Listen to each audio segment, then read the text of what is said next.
Miami Dolphins. But for the past 16 years, the man in Miami has been Dan Marino. He has set NFL records in nearly every career passing category, but a Super Bowl victory has eluded him. In his second professional season, he took the Dolphins to the Super Bowl, but hasn't been back since, and his ultimate goal still remains a dream. The unlikely hero in Buffalo this year has been quarterback Doug Flutie. It was Flutie who threw the winning pass on the most famous Hail Mary play in college football history, and who has won the Canadian League's title game 3 times. Now he's back in a National Football League playoff game for the first time in 12 years. It's the wild card playoffs, and although Doug Flutie has come down a far different path than has Dan Marino, they lead their teams against one another in today's first step on the road to the Super Bowl. It's the Miami Dolphins and the Buffalo Bills in an AFC wild card playoff.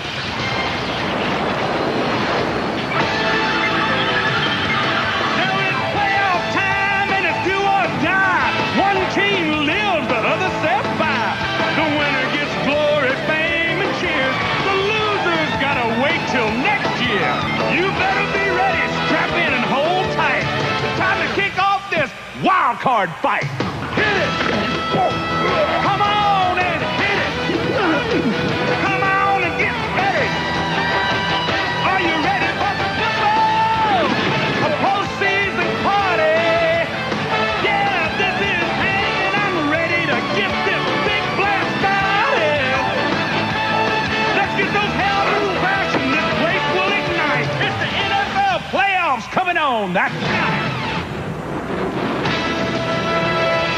And welcome to South Florida on this second day of 1999. Cloudy, temperature in the upper 70s. Pro Player Stadium sold out for today's wild card playoff game between Miami and Buffalo. Al Michaels with Dan Dierdorf and Boomer Esiason. When the season began, the Buffalo Bills with new head coach Wade Phillips started 0-3, but then a resounding win against San Francisco got them rolling. A couple of weeks later, the magic of Doug Flutie took over, and all of a sudden a rebuilding year becomes a playoff year. They come in as the number 5 seed in the AFC. The Miami Dolphins started the season 3-0, had aspirations to win the AFC East, but 2 losses to the New York Jets along the way did them in. They've been inconsistent down the stretch. Need to win 3 games to get to the Super Bowl, which we played here on January 31st, but at least, Dan, one of those 3 is at home, and that can make a big difference. Well, they love it here at Pro Player Stadium, Al. 7-1, and it's already been documented. The reason they're 7-1 at home, they only give up 10 points a game here, and it's because this is the best defense in the league as far as allowing points scored. They're leading the NFL, and they are going to be the determining factor how far into the playoffs the Miami Dolphins go. They are young, they are very fast, and they are very aggressive on the corners. And if we have a premier matchup today, it's Buckley and Madison against Moulds and Andre Reed from the Buffalo Bills. If they throttle that passing attack, Miami feels that they'll win the game. Defensively, Boomer, Buffalo's pretty good as well. Hey, the Bills can bring it too. You know, they're number 6 overall in the NFL on defense, but with Phil Hansen, when their defensive ends out, and a young, inexperienced secondary due to injury, hey, if I'm Miami, forget the running game, start throwing the ball, and that's where the onus now has to be put on Bruce Smith, the great pass rusher of the Buffalo Bills. He has to put pressure on Dan Marino. Dan Marino now, all of a sudden, has confidence in his young wide receivers. If the Miami Dolphins today, Al, are going to win, I think it's going to be through the air with Dan Marino finding those wide receivers. And if he plays the way he did in that Monday night game 12 nights ago, they've got a great chance to win. Buffalo and Miami coming up. ABC Sports welcomes you to the following presentation of the National Football League.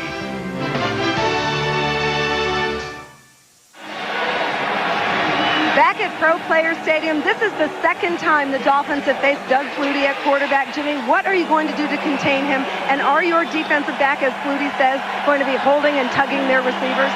Well, obviously, Flutie was trying to talk to the officials on that. But, you know, it's difficult to contain Flutie, but I think if we remain in our coverage, even when he gets out of the pocket, I think we'll be fine. See if it happens. Thanks a lot, Jimmy. Back to you, Al. Thank you, Leslie. Doug Flutie will get the ball because Buffalo will receive. Commentary for today's game can also be heard in Spanish by pressing the SAP button on your remote. Olindo Mare to kick off. Cloudy here in Miami. It rained hard but briefly early this morning. Field in good condition. Kevin Williams back to return the kickoff, and wild card weekend is underway. Fielded at the goal line, and a fake handoff, and that doesn't fool the Dolphins special teams as he gets tackled up at the 17-yard line. Coming down to make the hit, Ihani Owezike, the former San Francisco 49er. Doug Flutie, who began the year as the backup to Rob Johnson. Johnson suffered a rib injury against Indianapolis early in the season. Doug came in, led them to a victory, led them to that tremendous and thrilling win against Jacksonville. Smith and Gash in the backfield, Moles and Reed outside. Johnson, the tight end, get to the line in a moment. At the 17-yard line, first down. Crowd already in full throat as Flutie goes to the air, going deep from Moles. He's been their big play man all season long, and Moles loses the football. It's caused by Buckley, picked up by Marion at the 10. Here comes Brock. Back to the 30, and Marion goes down. What a way to begin the game. No flag. Oh, man. Eric Moles is a guy who has averaged 49 yards per touchdown catch, and it looked again as if he'd be off to the races for another huge one from 83. But the ball is jarred loose by Buckley, who'd been beaten. And now Miami gets the ball. Dan, you said it. This is the matchup to look at right here. Moles gets on top of Buckley and really does a nice job of pushing away and getting the ball. But Buckley, to his credit, stays with the play and actually hits the ball out from underneath. That's going to be some battle as the day wears on. Well, Terrell Buckley may have got out of it, Boomer, by causing the turnover. But when he's over on the sideline, he knows he was beaten. Whether it alters the way he plays or not, we'll find out. Now Marino hands off on first down to Abdul-Jabbar for a 12-yard pickup. And that's an auspicious beginning. Abdul-Jabbar has suffered 2 concussions in the last 3 weeks, and they held him out of last weekend's game in Atlanta. Dan Marino, not a bad season, all things considered. He's had better, but 23 touchdowns, 15 picks. Abdul-Jabbar and Pritchett in the backfield. Thomas and McDuffie outside. Drayton, the tight end. Richmond Webb has been out a lot the second half of the year, but in today with Smith, Ruddy, and Donnelly having a great year, and James Brown. First down at the 41-yard line. In the opening moments of a wild card game. Marino under pressure throws and hits Abdul-Jabbar. Sought the safety valve over the middle. Gets him at the 46-yard line. Pressure put on by Marcellus Wiley. They're missing Phil Hansen up front. Wiley will take his place. The Bills play a 3-4. Wiley, Washington, terrific on the nose, and of course the great Smith. Rogers, Hollisek, Howard, a good-looking rookie, and Northern. Irvin and Jackson are the corners. Henry Jones and Kurt Schultz are the safeties. Thomas Smith is gone. He's a great cornerback. And again, with Hansen gone, they are minus 2 very key defensive people. 2nd and 5 from the 46-yard line. Abdul-Jabbar. And a good beginning to the running game. Stanley Pritchett takes the carry that time. Pritchett out of the backfield across the 50 to the 49, and that's enough for a first down. And there is Phil Hansen, the defensive end. They hope to have him back if they continue in the playoffs at some point. Yeah, Phil's got a bad knee and not able to go today. He's got some limited movement coming back. And again, if they advance into the playoffs, hopeful for next week. And Phil's the type of player that is just relentless, 100%, never takes a play off. And Marcellus Wiley is going to have a difficult game filling in for Phil Hansen. And only 5 defensive linemen suited up for Buffalo today. Kareem Abdul-Jabbar played his college football at UCLA under the name of Sharman Shaw. You say tackled 5. by Sam Rogers. I'm sorry, Al, you say 5, but you take a look at Ted Washington in the middle. He's worth a good 2 at least, isn't he? Well, when you look at the size of Ted Washington, listed at 325, he blew by that in the 6th grade. That's a look at him. Boy, is he's a house in the middle. It could not be hot enough and it could not be humid enough today to suit Jimmy Johnson. He would like the big guy in the middle to get worn down as this game progresses. But right now it is not that warm. No. Abdul-Jabbar is split this time, wide right. Marino out of the shotgun throws, and it is caught by Drayton, who had to reach behind him. The tight end makes the catch at the 41. It'll be 3rd and 5, tackled by Hollisek and Rogers. We talked a little bit about the inexperience of the secondary of the Buffalo Bills. One way to exploit that is to spread out like this and have no backs in the backfield, and just take your pick where you want to throw the football. And Drayton does a nice job of concentrating and making the play. Jimmy told us yesterday that we should look for Drayton to have a big part in the Dolphins passing game today. He thinks that he'll be open. Drayton this season caught 30 balls. Parmalee in the backfield along with Marino. And Dan throws it. It's caught at the 39, and McDuffie reaches for the first down. And the man who led the league in receptions with 90 gets it. Tackled by Henry Jones. And he gets it because of that effort.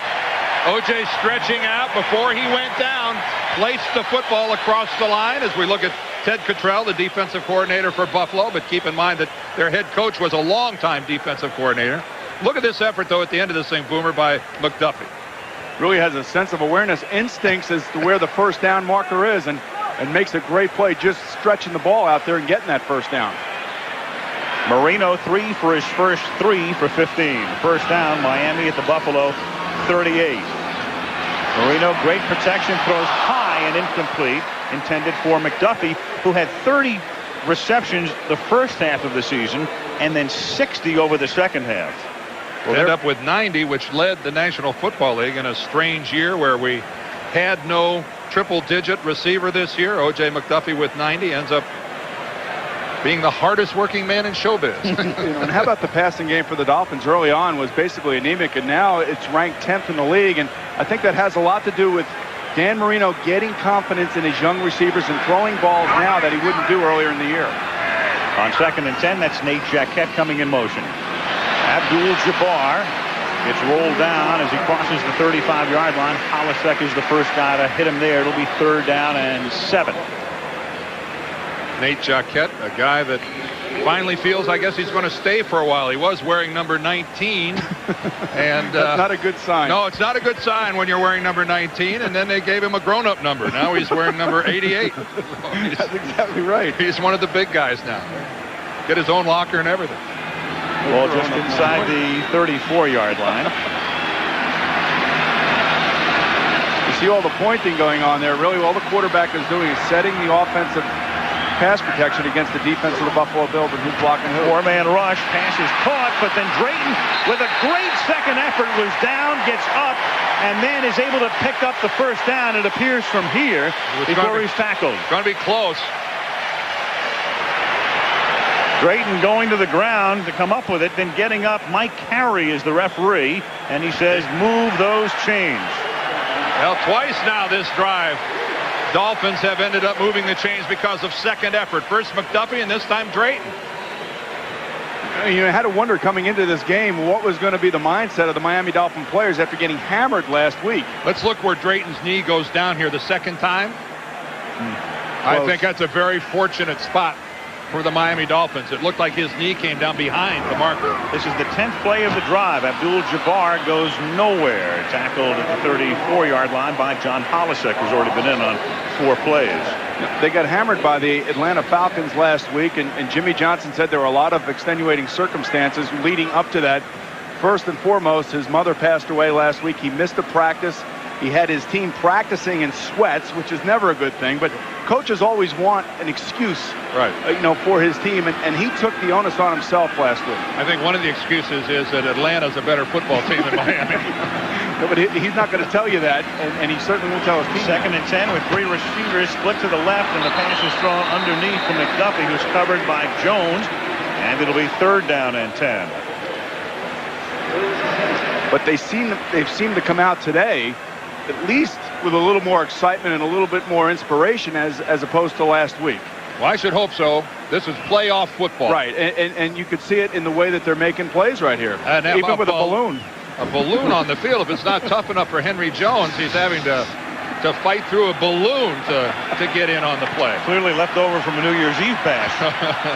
3rd down and 10 from the 28. Did you bring it with you? No, I don't think so. Not today. Maybe a deflated one. On 3rd and 10, it is caught at the 20-yard line by Drayton, and that's close to a first down. See the officials coming in right there at the 18-yard line, moves it back a few inches, and that's going to make it a very close measurement. One of the reasons that Jimmy Johnson probably said that Drayton was going to have a big day today is when they split him out like this, You could see they leave him uncovered and they blitz a linebacker, and all he does is go up and turn around and find the hole in the zone. And Dan Marino throws the football before he turns around and gets it. When you blitz Marino like that, Boomer, as we all know with that release of his, in a way you're kind of playing, if he's got the receivers heady enough to make their adjustments, he will get rid of the football. And again, it goes back to him gaining confidence that the season has gone on with the passing game and with his young receivers. And this is a guy here, Drayton, that should have more than 30 catches. He's big. He's a big player, and he can run the football and make plays for you over the middle. They just did make it. That would have set up, if they were a couple of inches short, a very interesting strategic decision. With 4th and inches, Miami is the one team in the league that can't make a 4th and 1. They were 0 for 4 this year. They don't have that big bulling back to go in there. But Johnson doesn't have to worry about making the call here. There is a good look at that blitz where Sam Rogers comes in untouched, but Dan, ready for it, unloads early. Miami, a team that loves to pass in the red zone, far more so than most other teams in the league. And they're there now inside the 20, halfway through the opening period. They begin on the ground, and Abdul-Jabbar gets smacked back at the 19 by the rookie Sam Coward out of Florida State. When the Dolphins get into the red zone, Ted Cottrell, the defensive coordinator, knows all of the numbers, and they're reflected in that panel right there. They run 42% of the time, throw the ball 58% of the time, and they're the 3rd most pass-oriented team in the league, only behind the Packers and the Colts. The strength of the quarterback has something to do with that, but aggressive for the Colts with a rookie at quarterback. On 2nd and 10, Marino surveying, guns, and it's incomplete for Drayton. The defender had fallen down. Drayton had gotten free. Sam Rogers, the linebacker, went out with him and fell down, and Drayton just couldn't get there. Really nice play this time that the Miami Dolphins know that the Bills are going to play man coverage. They send Drayton in the flat, and then he just runs flat and up right here. It's something that you could call right on your playing with your kids out in the street, run a flat and up, and that's what it is. And Danny, all he has to do is pull the string a little bit. Just float it out there. Try not to be so perfect with the pass. He wants that one back. That was on him. 3rd down and 10. The Dolphins have converted each of their 3 third down opportunities on this drive. Danny over the middle. That's caught at the 15-yard line by Aranda Gadsden, well short of the first down, and the field goal unit to come in. Dan, if I'm impressed with something, I'm impressed with the fact that they can hold out Bruce Smith that whole series, not one pressure. I'm impressed for Miami in the sense that they are going to now have an attempted field goal at the conclusion of what looked like catastrophe with that completion to Moulds by Buffalo in the first play of the game. Game started with Buffalo had it for the first play, and Miami's had it the rest of the way. The rest of the way is almost 9 minutes. This is a 32-yard attempt by Olindo Mare, and it gives Miami the early lead. So a long drive. They come up with 3. 6:07 left, opening period in Miami. Dolphins 3, Bills nothing.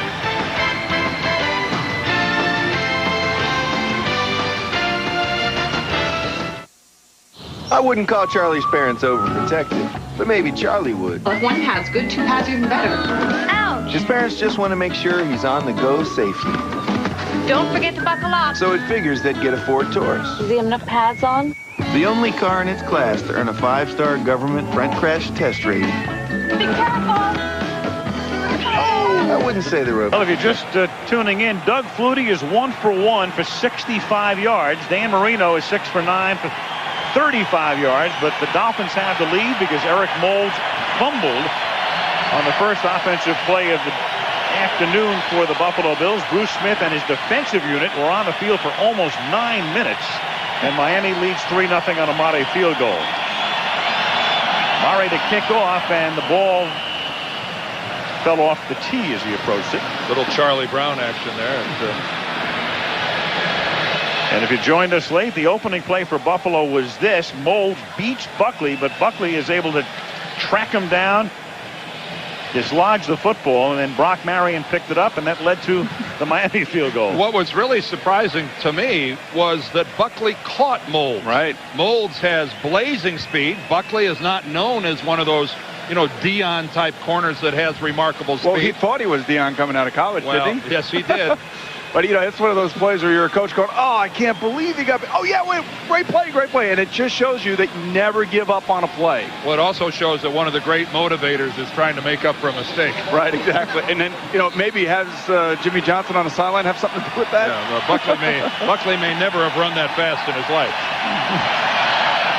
Wade Phillips spent 2 years as the head coach of the Denver Broncos. Ball blew off again. It's not that windy, but there's enough of a breeze here. I think the thing that we do know is that they're going to line up and still play that defense. They're not changing. They're not going to back off. They don't know any other way. They don't. And it's a simple defense, and it's an in-your-face defense, and everybody thinks that it's a lot of man coverage. Well, it's a matchup zone, meaning that if your players come into your zone, you're jumping them. And you're not going to sit there passively. You're going to try to make something happen as a defensive player. Flutie at the ready. This time, Renee Stewart will hold it for Mare.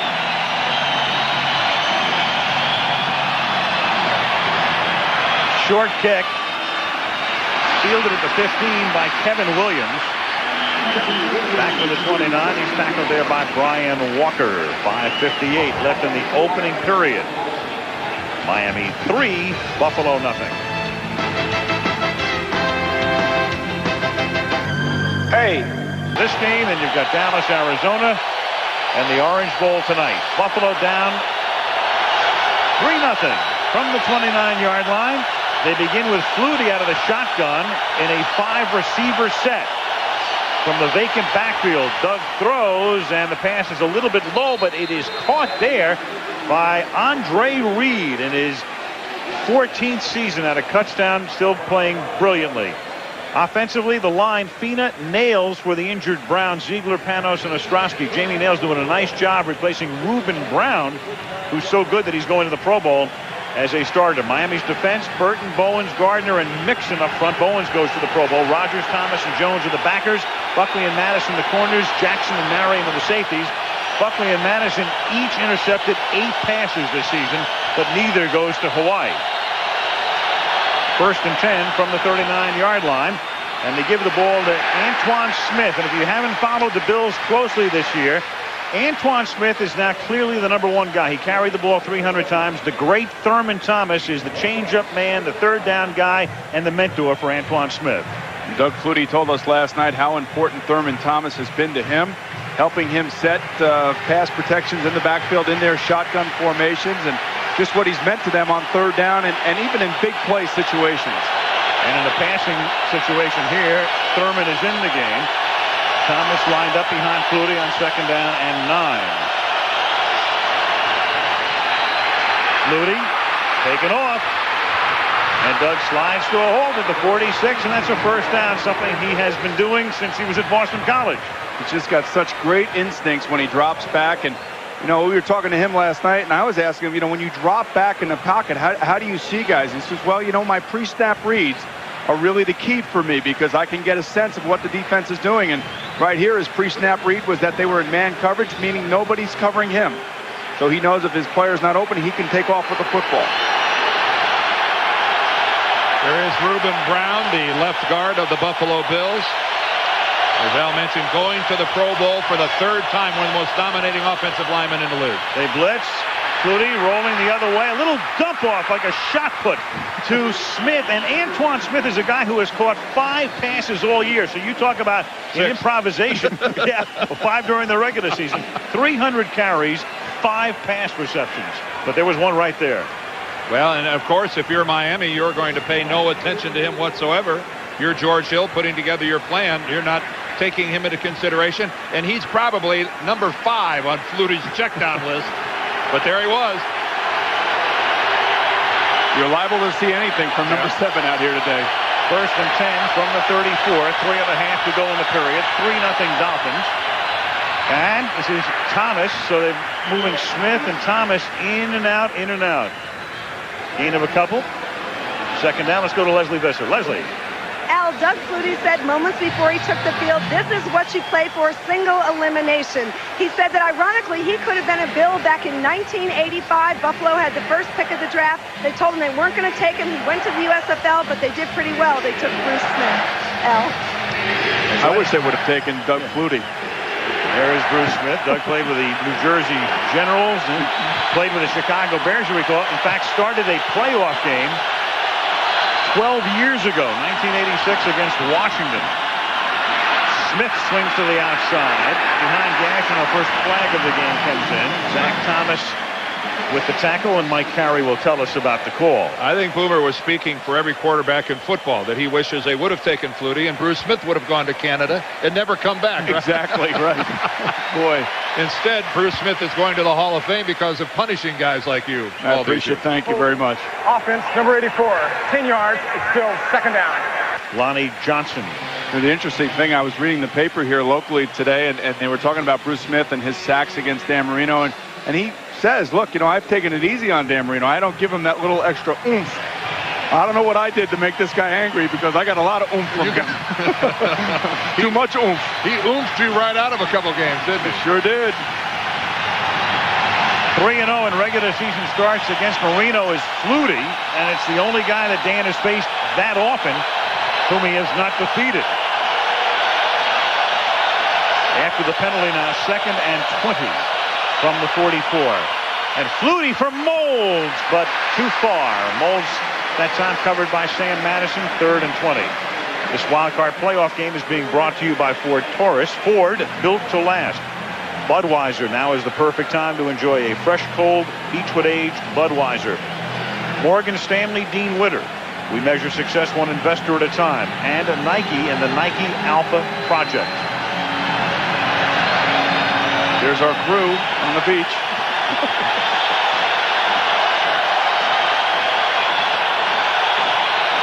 3rd down and 20. From the 44. Crowd roaring. Flutie for Molds, and that's tipped incomplete. Good coverage that time.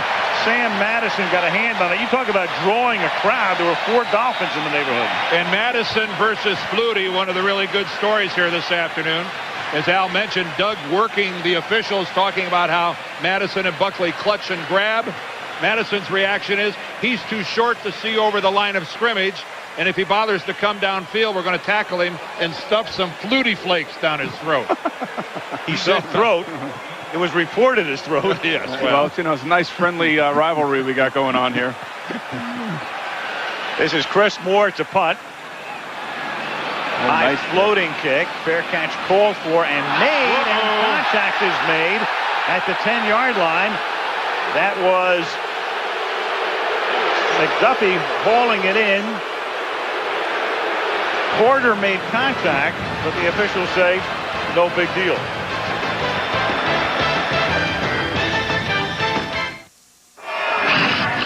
Welcome to the big game, rookie. Let's get it on. Come on, baby, let's go. This is my house. My house. Now let's see what you got. There's a tough new face in the NFL. Is that all you got, rookie? Good job. Good ball, good ball.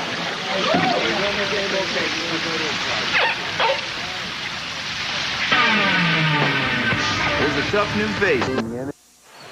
Number 22 is Darryl Porter, the former catcher for the Royals and the Cardinals. As he gets knocked into McDuffie there by Patrick Surtain. That's why no flag. Dan, very good. A baseball historian. Yes, sir. Thomas Smith, the cornerback, and he's a terrific defensive back, but not only inactive today, but probably with a knee injury.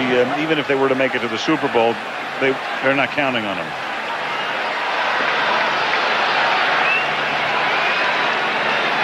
Flutie and Joe Pendry going over some pictures on the sideline as Marino takes over at the 11-yard line on first down. They begin on the ground. Abdul-Jabbar bolts forward to the 20-yard line, and that's a 9-yard pickup, setting up a 2nd and 1.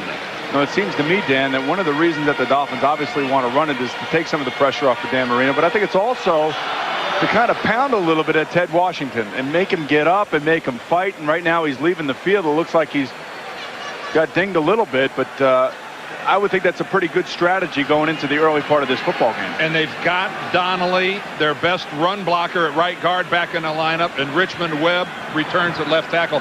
Huge pluses for Miami. Pat Williams replaces Washington, and that's a first down. And again, moving through the middle on 2nd down and 1 is Abdul-Jabbar. And one of the things we are seeing is that the Dolphins are running right. They're running away from number 78, Bruce Smith. And you can see right here, he's got to fight a double team. And, you know, this is what you do to great football players. You don't leave him on an island one-on-one with players that are not of his caliber. So you try to get 2 guys on him, and it takes a great football player like Bruce Smith to fight both of those guys off and make the tackle. Meanwhile, Troy Drayton is on his way back to the locker room right now, the starting tight end for the Dolphins. Frank Wainwright is in here. And in the waning moments of the period, there is a flag thrown and interference up at the 39. Lamar Thomas, the receiver, covered by Ken Irvin. They're going to call pass interference on number 27, Irvin. Now the discussion is whether or not the ball was catchable, I believe. The ball looked to be well out of bounds. You can watch Irvin here, 5 yards. You can't do that. No. You got to let him go. No, and the ball wasn't well out of bounds. That was a good throw and a good catch by Thomas, but you're right, rode him well beyond the 5-yard limit. Got to wipe off my glasses here. Defense, number 27. From here, it looked like that ball sailed out of bounds. Oh, I know. Good, absolutely a good catch by Thomas. Must have a speck on my glasses, right? Clean these things off. It's the daytime. We're night animals. You know what? Maybe we're night animals, Dan. I am squinting. I'm not used to this. Put another wrinkle in that forehead of yours. Oh, here we go. 12-yard penalty. It's worrying about what you're going to say. That's what's doing this. From the 35-yard line, Abdul-Jabbar. You'll notice that he just has the Abdul on the back of his shirt because he was sued by the other Kareem Abdul-Jabbar, basketball's Kareem Abdul-Jabbar. And as part of a settlement out of court, he agreed that he would only wear Abdul on the back of his jersey, and there's no report as to whether he'll be sued by Paula Abdul now. But so anyway. Can I sue Chris Berman then for using Boomer? Yeah, absolutely. I'm going after him, baby. Absolutely. That means the verdict is unanimous. It's happening. And you'll get sued by Arliss. That's the end of the quarter. Miami 3, Buffalo nothing. Back we come after this message and a word from our ABC stations. Whoa. Have a Bud Light.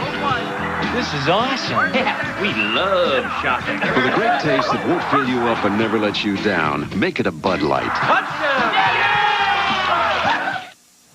Last weekend, Beth took her Ford ZX2 out for a little adventure. You know that van is still following us. And she found it. Let's lose them. Yeah. Of course, the ZX2 makes a perfect getaway car.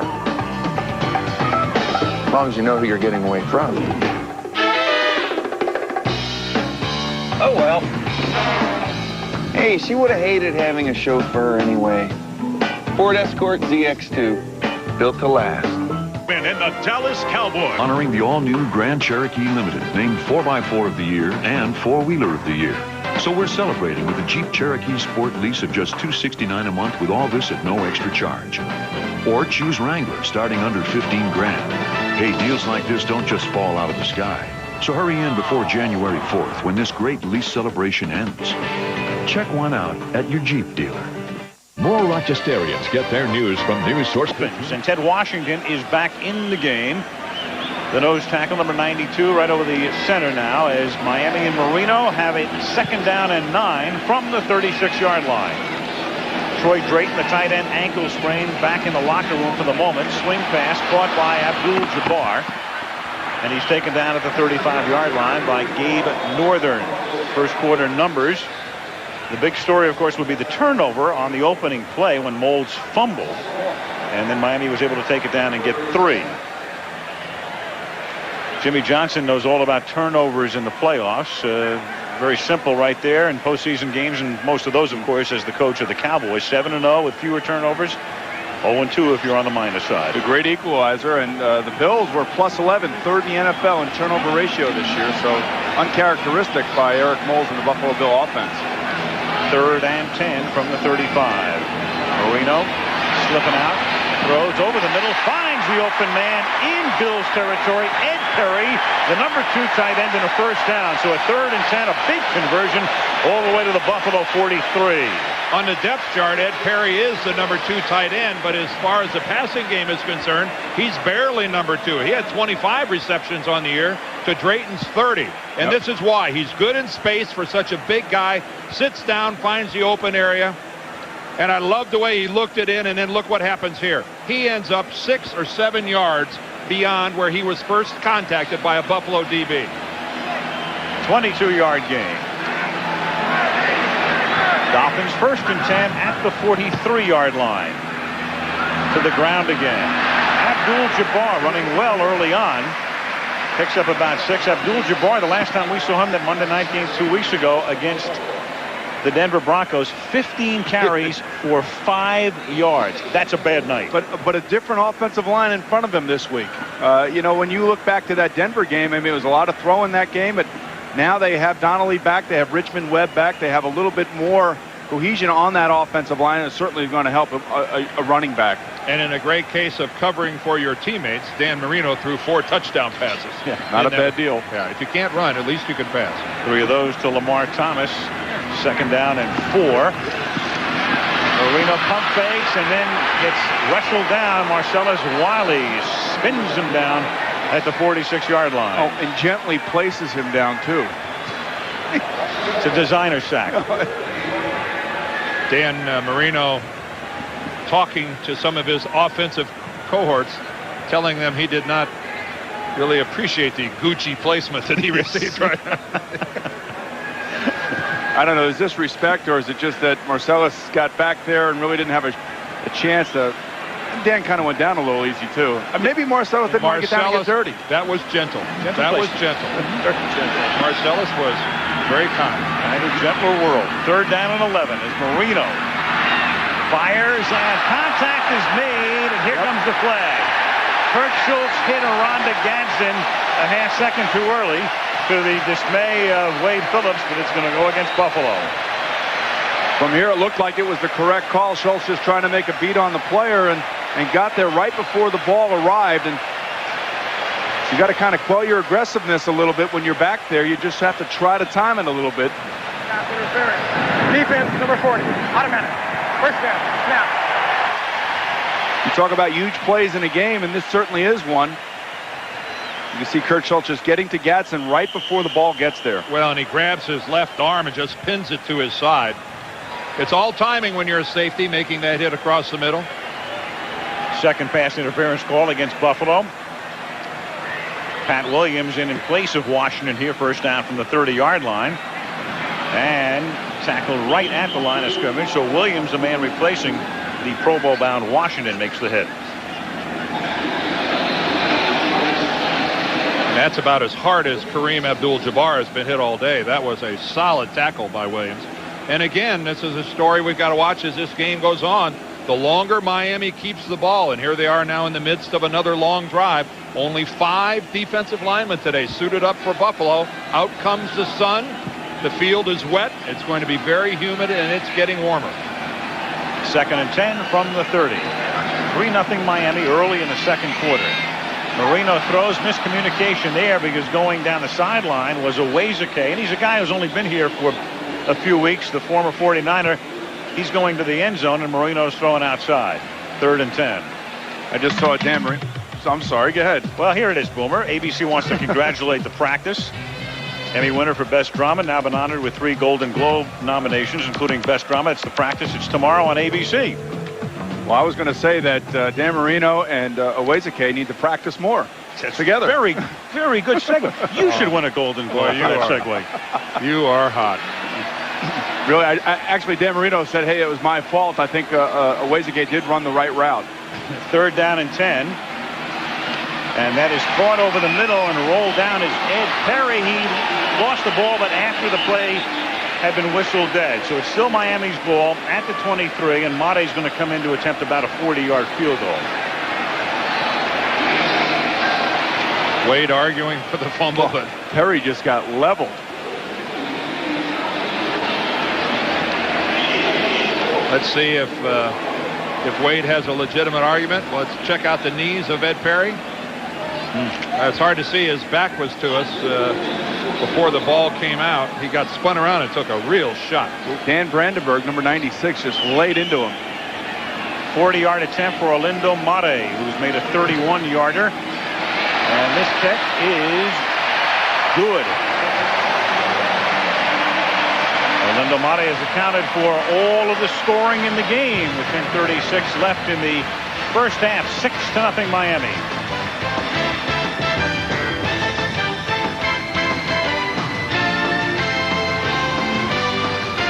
Number 1, Tennessee. With live action, interviews, post-game analysis, and live polls on the web at ESPN.com.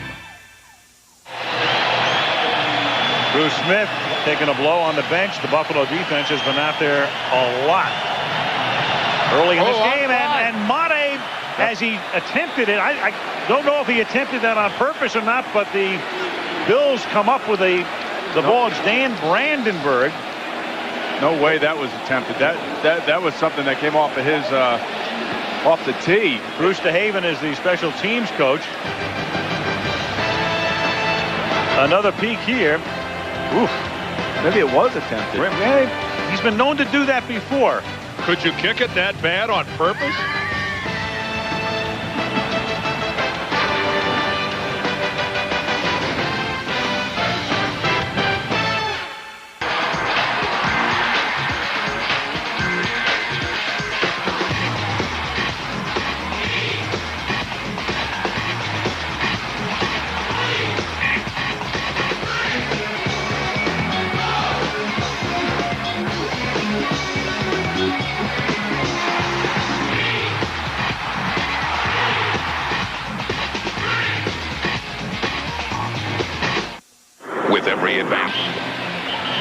You know, we're not exactly certain here. It looked as if it was an accident, but we'll explain in a second. Take another look at this onside kick.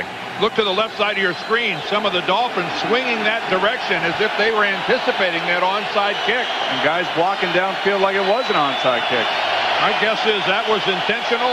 But boy, what a gamble. Look at Buffalo's field position. Tremendous. The ball at the 42-yard line as Flutie puts it on his hip.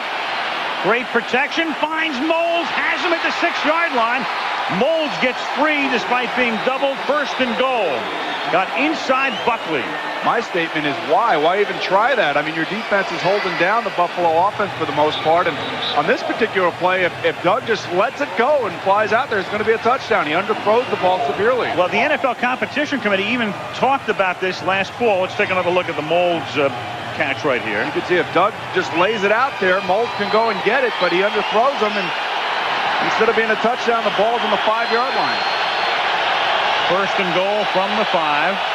Moles 2 catches for 102 yards, but the other one resulted in a fumble. Out of the eye, they give it to Smith following Gash. And Smith moves the pile to the 1-yard line. On that Mate kick, Tony Franklin came up with it earlier years ago, where he would hit the top of the ball and drive it into the ground. And in fact, the competition committee looked at it because, along with special teams coach Mike Westhoff, the Dolphins were able to obviously confuse the opposition. It's just an enormous gamble on the part of the Miami Dolphins at home with a 6-point lead, and you're keeping the football away from the other team. That's a big risk. Meanwhile, here's Thurman Thomas trying to get in on second and goal, and does. Thurman Thomas into the end zone for the touchdown. Well, so much for that lead. Yeah, I still go back and say, you know, what are they thinking about? I understand that you're trying to create something, but there's really no reason for you to create something, and you certainly don't want to give good field position to a team that you've held down most of the afternoon. Straight ahead, right behind Sam Gash, Pro Bowl fullback for the Buffalo Bills, and just a real nose for the end zone does Thurman Thomas have. I just don't think that the reward justifies the risk. Exactly. Bad risk-reward ratio, and it's going to cost them the lead here, pending the extra point, which is good by Christie. Thurman Thomas has now scored a touchdown in each of his last 9 postseason games. That's an all-time NFL record. 8:54 to the half. Bills by 1. We're family. We gotta win. We gotta win. Win on three. Win on three. 1, 2, 3. Win.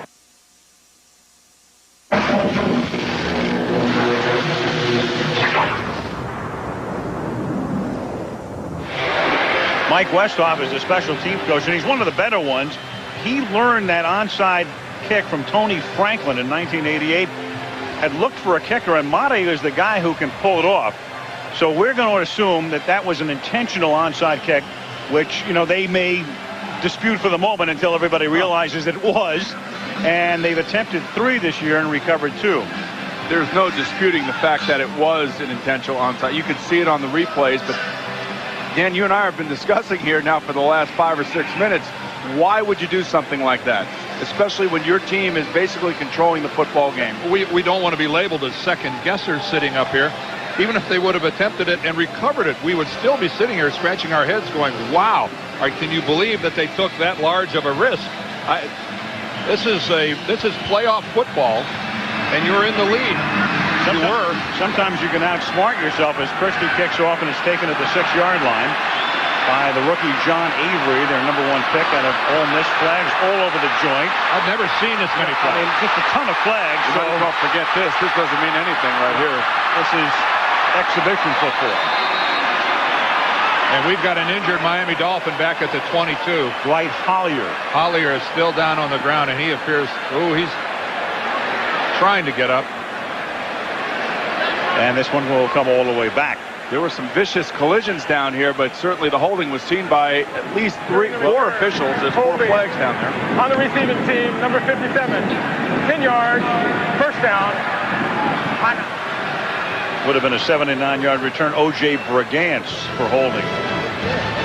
Johnson checks the replay. Buffalo by 1.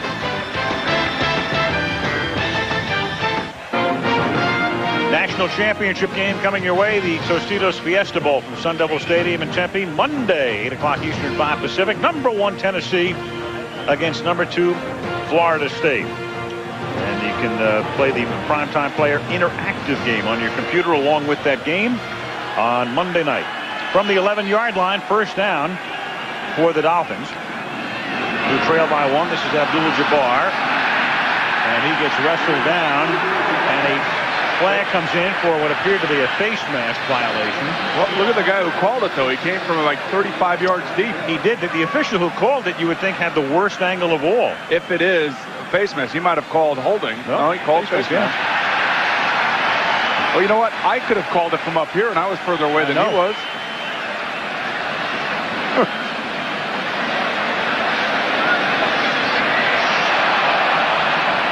Face mask on the defense. 5 yards only. First down. That's Wayne Simmons. Last time we saw Wayne was the Monday night massacre in Kansas City. That was the last time Wayne saw Kansas City. That's right. Released the following week by Marty Schottenheimer and has found a home here in Buffalo. That was the Denver-Kansas City game that ended in such ingloriousness for the Chiefs that night. Derek Thomas wound up with a suspension, and Simmons was waived. Drayton is back in the game. They went back to check his ankle. Interesting that Simmons gets waived, and Derek Thomas is the guy that had the 3 personal fouls on the one drive. Right. And Simmons makes his way into the playoffs. It's first down and 6. From the 15-yard line, Buffalo on top by 1. We have not been short of controversial plays here. Yeah. In just about a quarter and a half of football. And strategy coming into play on 1st and 6. This is Abdul-Jabbar. One of the things we started to say before is you can from time to time almost outsmart yourself, because maybe Jimmy Johnson is thinking, okay, I lead 6-0, and he's thinking, if I can recover that kick, I've kept their defensive unit out on the field so long, and now they have to come out again, that I'll really have the upper hand. Maybe that's in his thinking. Well, I don't know what's in his thinking, but you know, it's a gutsy call to do it. But when you're ahead 6-0 and your defense is playing well, why? And why give momentum to the other team? I don't understand it. I just don't think you could lose sight of the big picture. 1st and 10 from the 23-yard line. That's caught up at the 34 by Lamar Thomas. And the big picture in my mind for the Miami Dolphins is the strength of my football team is my defensive unit. And if that's the case, and Jimmy's always been a proponent of playing it close to the vest, you know, hammering away with the football, don't ever compromise your defensive football team, and that was a huge compromise. Sure. Well, he was going for the juggler earlier. I mean, early in the game, much earlier than you would suspect.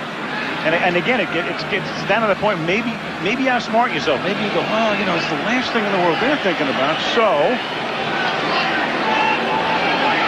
1st and 10 from the 34-yard line. And this time it's Pritchett. And he gets taken down. Sam Rogers with an ankle tackle, gain of 1. You know, the other thing to look at, too, is their offense is moving the ball pretty good. They're running it okay. They're throwing it all right. Even though they only have 6 points, they basically have controlled the game from an offensive standpoint. We haven't seen much of Flutie. I mean, Flutie's only thrown 6 passes to this point, but for 124 yards. And the Dolphins have had the ball almost 17 minutes to 6 for the Bills. And have run almost 3 times as many plays as has Buffalo. 2nd down and 9 from the 34. Marino out of a shotgun.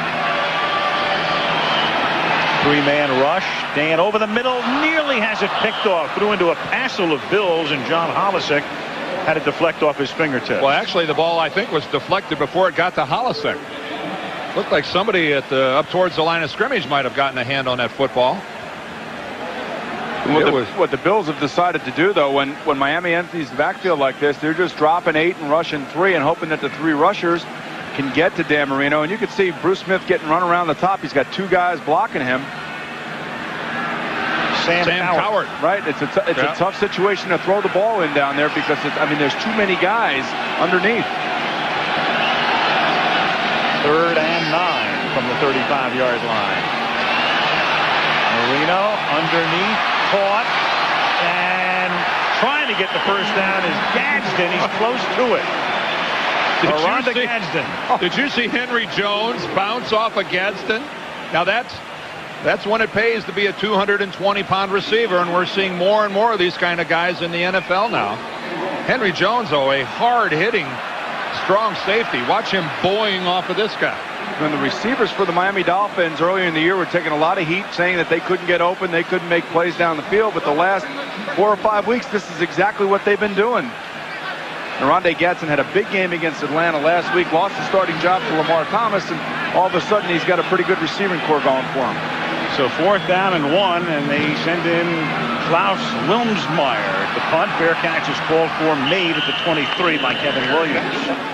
5:10 left in the opening half, opening wild card game of 1999. 7-6 Buffalo.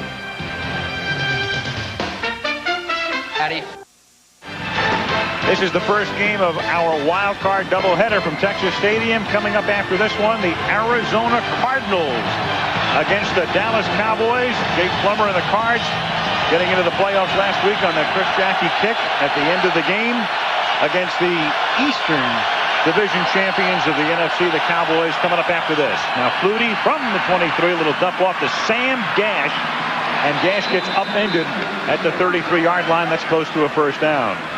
When you play a team that plays some man coverage in the secondary like the Miami Dolphins do, play action in the backfield can confuse linebackers. They don't know whether to stay at home or run with their responsibilities, and Gash sneaks out and Flutie finds them, and these are the things that a good running game can do for you, and certainly Buffalo has one of those. George Hill, the defensive coordinator of the Miami Dolphins, on 2nd down and a short one from the 33-yard line out of the eye. And it is Antoine Smith picking up the first down. Antoine Smith didn't go to college for a couple of years when he graduated from high school. As you look at Joe Pendry, and Pendry's had Smith as his ace back this year. Antoine, 2 years helping his grandparents who'd raised him stay afloat. And his grandmother died. He promised her he'd get a college education, enrolled in a JC, wound up going to Houston, and at the age of 25 was their #1 draft choice 2 years ago. This is the interesting formation by the Buffalo Bills. Put your receivers inside and your other guys, your running backs and tight ends outside. Flutie on first down, and that pass is incomplete. Intended for Kevin Williams. 2nd and 10. This wild card playoff game for Miami is being brought to you by Bud Light. For the great taste that won't fill you up and never let you down, make it a Bud Light. First Union, your guide to the financial world. And Visa, the preferred card of the NFL. It's everywhere you want to be. The Gulls flying into the wind, and the wind is certainly here. There's George Hill. By the way, a lot of people thinking that it's automatic that Dave Wannstedt, now that he's not in Chicago any longer, would rejoin Jimmy. Jimmy wanted us to know that George Hill will be the defensive coordinator here next year. On 2nd and 10, Thurman Thomas, who has already scored a touchdown today, is close to a first down. Tackled at the 44, tripped up there by Sam Madison. Did you see big old Jamie Nails, 6'6", 360 pounds, leading Thurman Thomas around the corner? When you have an offensive guard, and he's in there for Reuben Brown right now, running around the corner that big of a man, laying blocks on defensive backs and linebackers, this shows you why your running game is what it is. Watch, he knocks the linebacker out of the way. Derek Rogers. And then goes after a little DB. You know, those linemen love that. And how can you not be a good blocker when your name is Jamie Nails? And you weigh 360. If you can't, the name is worth a good drive block alone. Here's Thomas to the 49. You know, Dan, sometimes you have to put things in relation to other things. You know, we say 360 and these guys are getting bigger and bigger. But think of it this way. If Flutie weighs 180, 2 Doug Fluties go into 1 Jamie Nails. That's a lot of Flutie flakes. And Jamie looks like he's passed the Flutie flakes and gone right to the pancakes, omelets. I'll tell you one thing. The Buffalo Bills have the all-airport team with Nails and Washington and some of those big guys that they have. Yeah. Whoa. Had a few Rubens, too. Nice. 2nd and 2 from the 48. Antoine Smith tripped up a little short of the first down. 3rd and a yard or so. Upcoming. Jamie Nails might make the all-name NFL team someday. That's just a good football name. Well, when you look at the battle that's going on in the middle between Gardner and Bowens, 315 both, and a guy like Jamie Nails in the middle, that's where the game is won, at the line of scrimmage. 3rd and short upcoming. 2-minute warning. Buffalo 7, Miami 6.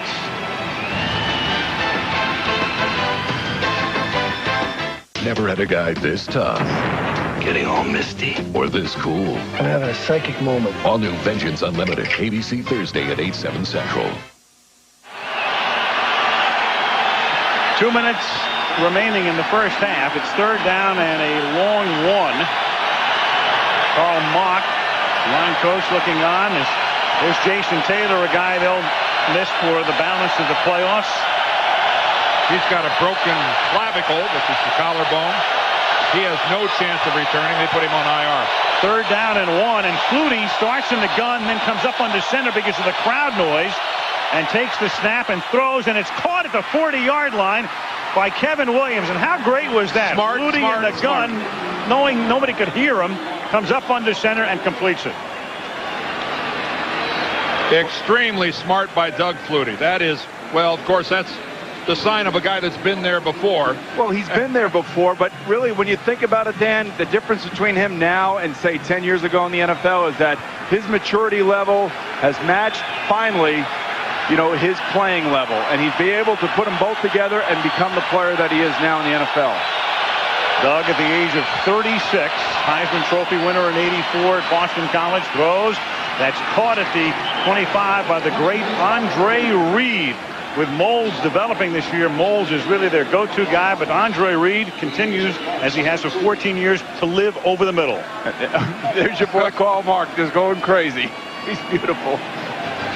All offensive line coaches go crazy. Timeout, Buffalo. These two teams pretty evenly matched during the regular season. As you see, Dolphins win by 6 in September here. Bills win by 6, Orchard Park in November. Equal total of points. These teams had the same record.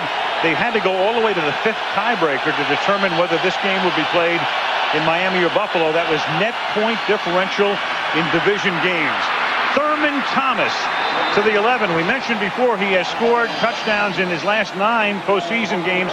He also, with that earlier touchdown, now has 21, the most postseason touchdowns in history He shared that mark at the beginning of today with Emmitt Smith, who could eclipse him later this afternoon. Certainly could, and that was the same play we saw before, getting out on the edge behind Nails, the left guard. 2 timeouts remaining for Buffalo. First down from the 12. Floated into the end zone. Moles is there, and he can't make the play. Brian Walker with the coverage. And what's a smart thing by the Buffalo Bills, what they're doing now is they're actually running against the nickel defense of the Miami Dolphins, taking out their best tacklers and letting Thurman Thomas run around the corner and break some tackles, and then putting the receivers inside, matching them up one-on-one and giving them more room, taking the boundary away from the defensive backs of the Miami Dolphins. Ooh, that was close. Toe on the chalk. That was an extremely close play. 11th play of the drive, 2nd and goal. Flutie taken off, looking for the end zone. Tackled from behind at the 5-yard line. Kenny Mixon saved a touchdown. The rookie out of LSU. Timeout Buffalo with 24 ticks left. And the Bills still have 1 timeout. 7-6 Bills.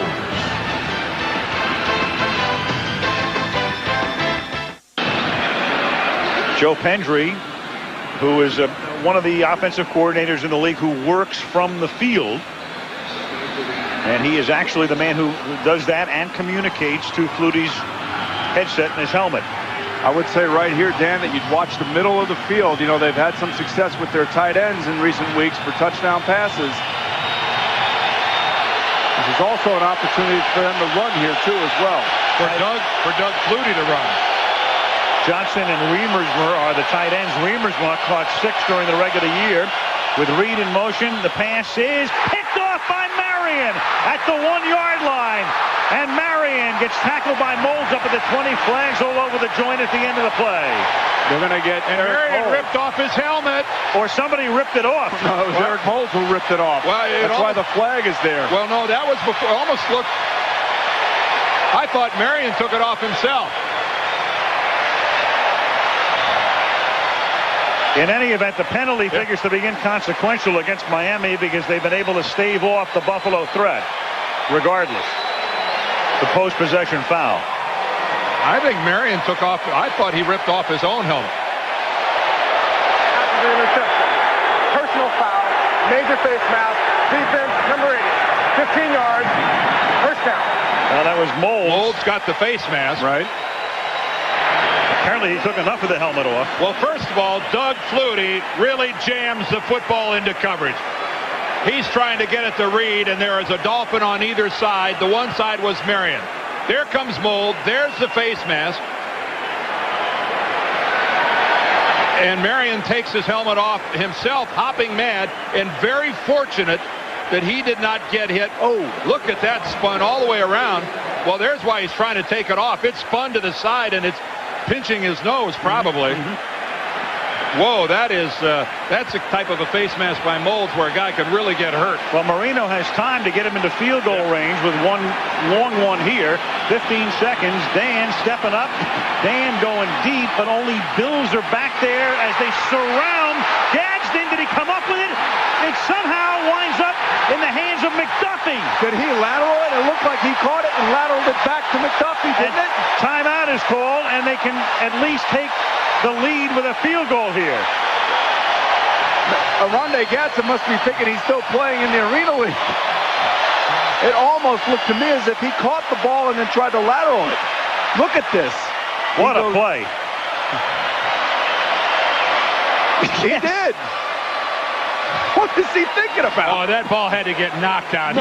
No way. He tried to do that. It looks like he's at least thinking about doing it. Look at this. He might not know that they have timeouts left. He's thinking that the game's got to go on. He thinks it's the last play. And McDuffie's trying to get rid of it as well. These guys. 27-yard field goal attempt. You could say what you want about these receivers early on in the season, but they have become playmakers. Well, they obviously don't know what's going on in terms of timeouts either. Gadsden's played more football than anybody on earth, a whole Arena League season, then a whole NFL season, now the postseason. Well, you love that as a quarterback, too, where your stats go up big and you get nice numbers. And It looks like it's a hole player. Then on the other side, Doug Flutie's still thinking about the interception he just threw and how sick that makes him. So it's a first half of bizarre plays. The Molds reception on the opening play of the game, 65 yards, and then the fumble, and then the onside kick attempt, and now this play, and now Miami can retake the lead on a 27-yard attempt by Olindo Mare. And upright. That's fitting. It is. That's fitting. That fits right in with everything else that has happened here in the first half, but that would be the last play of the half. Dan, one thing we did know is that we were going to get a good game. Didn't we know that? Yes, we did. What a half. What an interesting one. 7-6 Buffalo up next. Preview of the Dallas-Arizona wildcard game back after this from the NFL on a work from our ABC stations.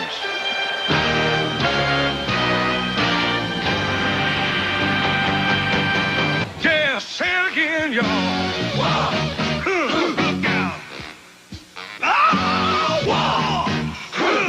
Good God, y'all. Oh, yeah.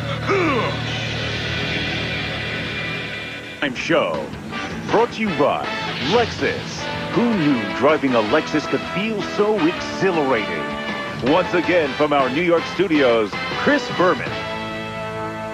Hello once again, everybody, along with Tom Jackson. Tom, not often can you say, well, 7-6 game at half is wild and woolly, but my goodness. Well, the first half began with a long play and a fumble, and it ends with a long play, a lateral, and then a missed kick. A great first half. All in about the same 10-yard span on the field, not to mention an interesting strategy decision by Miami. Here's the first half highlights. If you tuned in late, and if you did, we're sorry that you did.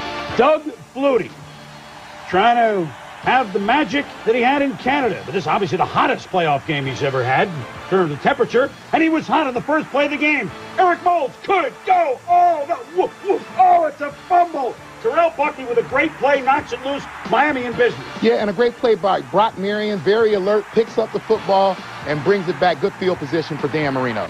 Miami's had two good drives. They lead it 6-0 after the second Mare field goal. Olinde tries to onside kick it. But, oh no, Olinde. Buffalo's Dan Brandenburg is the man with the concerto. He falls on the ball, and Jimmy is not pleased because first play after, Flutie goes to Moulds again. 37 yards down inside the 10-yard line. And then Thermal Thomas with his 21st playoff touchdown that momentarily surpasses Emmitt Smith. Buffalo leading 7-6 final seconds of the half. Brock Marion prevents perhaps an 8-point Miami deficit with the interception. And then wildness on a Hail Mary from Marino to Gadsden. And then he thinks it must be the last play of the half, so he's trying to... Analysis and live polls on the web at ESPN.com. Back in Miami as we start the second half. Al Michaels with Dan Dierdorf, Boomer Esiason, and Leslie Visser.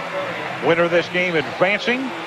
If, let's say, New England wins tomorrow against Jacksonville, they would play Denver. The winner of this game would go to New York. Otherwise, if Jacksonville wins, the winner would go to Denver as the kick comes to the goal line, fielded there by Avery. And Avery brings it back up to the 30-yard line. 1st and 10 Miami there. Let's get an update from Mrs. Dick Stockton. Hello, Leslie. That I am and proud to be. Al, special teams coach Mike Westhoff said, of course, the onside was intentional. He said Olinde Mare slipped, otherwise we would have had a good shot at it. Jimmy Johnson said he doesn't regret the decision. He said, we've been so good at it all year, I wanted to take away one of their possessions. Al? Jimmy is well, not a riverboat gambler, but what, an intracoastal waterway gambler? He has what do you think are the keys to victory, living in the keys. Yes. Any way you look at it, a big risk. First down at the 30-yard line. Abdul-Jabbar. Need of a couple. You know, we've been looking at Jimmy all day, and it finally dawned on me, he ran out of hairspray. I think it's a new look. It's the playoff look for JJ today. I think it's indicative of how breezy it is down there on the field. Well, he put a little bit on at halftime, didn't he? You're just jealous, Al. No, he had those bangs things. You're just jealous. He has more hair than you. Come on. Well, he does. A lot of people do. 2nd down and 8 from the 32-yard line. I'm not one of them, so I'm not saying anything. I noticed. Marino going deep, and there's all sorts of contact, no flag. Ray Jackson picks it off. Where do interceptions come from? They come from pressure in the backfield, and as Dan Marino's getting ready to release the ball, he gets hit, and the ball floats on him. Lamar Thomas, who was the big star in that Monday night game, is the intended receiver here. You know, and the Buffalo Bills are bringing the linebackers up the middle. And it was a nice catch this time by the defensive back of the Buffalo Bills. Raymond Jackson, the guy that's subbing for Thomas Smith. You can see that ball floating, though. It kind of hung up there, and it was a little bit of a duck in the wind. Raymond Jackson is actually a guy who was third on the depth chart until recently, behind Smith and Donovan Greer. Marino's arm may have also been hit as he threw it on that last play. And now Flutie on first down floats one down the sideline, and that's incomplete. Good coverage intended for Eric Moles and broken up by Calvin Jackson. And again, Flutie throws into coverage. Doug not shy about trying to jam the football in there. Let's go back and take a look at this interception by Jackson. And there it is. There's the pressure. He's not allowed to follow through. Right. Exactly. Sam Cowart, number 56, gets right through there.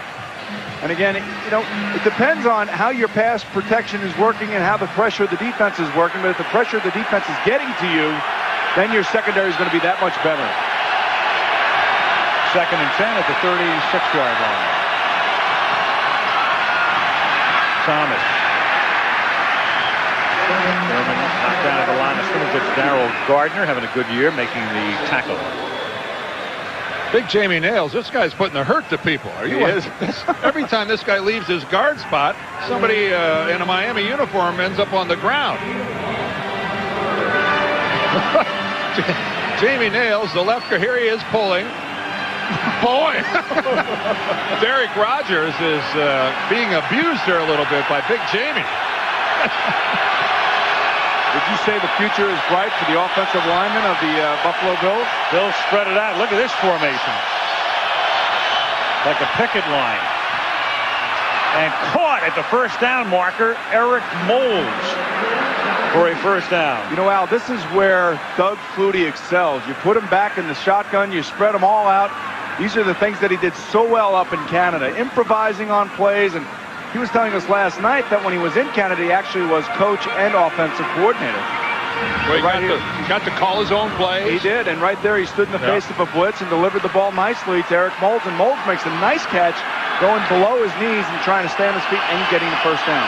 1st and 10 at the 46-yard line. And this is Antoine Smith across the 50 to the 46 off a Sam Gash block. Flutie did everything in Canada but write the checks. And sometimes receive them. Sometimes didn't receive them. Yeah, Doug kind of had a sparse financial year in, what, 95? Got paid the first couple of weeks of the season, and then just a lump of coal after that. That's right. He had $1 million contract, and he wound up getting about $100,000. And that's forgetting the conversion rate up there anyway.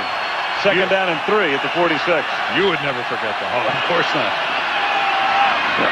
This is Antoine Smith somehow pulling and churning and picks up the first down as the sun comes out brightly for the first time all day. You know, then he comes back to Buffalo and signs basically what is a very small contract that's laden with incentives. And really what it shows you, I think what it shows me a guy who loves to play the game. To be able to put up with that in Calgary and all the things that he had to endure through that trying season and not getting paid. And then coming here and watching Rob Johnson, who you see right there, signing a $25 million contract. And now finds himself as a starter, a guy who loves to play football. Rob Johnson, 25 for 5, so $5 million a season. Flutie can't get rid of it, loses the football, ruled a fumble. Zach Thomas has it, Miami ball at the Buffalo 40. It was Derek Rogers who came in and knocked it loose. And again, that's just another example of Doug trying to do too much. You just sometimes you're caught. And I guess you got to go down. But Doug trying to make something happen, trying to fight through the sack, ends up turning it over. And he knows right here that they're bringing a blitz. He knows that these guys are coming unblocked. He's just got to put the ball away, take the sack, a bad play versus the defense is coming after you. And he saves a touchdown there when he gets up. Flutie saving a touchdown at the end of the play. Well, Robert Jones has him around the legs, but then Derek Rogers comes in and puts his hand right on the ball when Doug is thinking about trying to throw it away. Outstanding pursuit by Derek Rogers and Robert Jones, two really active linebackers. Active and fast, yeah. And those are the types of players that he is not used to seeing until he got back into the NFL. You're not going to fool those guys too many times. Third Buffalo turnover. 1st and 10 at the 41-yard line. Marino has that one batted. It's a batted ball. It's a jump ball. And then spiked. And Dan elevated there a little bit. Oh, he didn't elevate. Just that the guy that was going after it, Northern, is probably a little bit heavier than he is and doesn't have the ups that he has.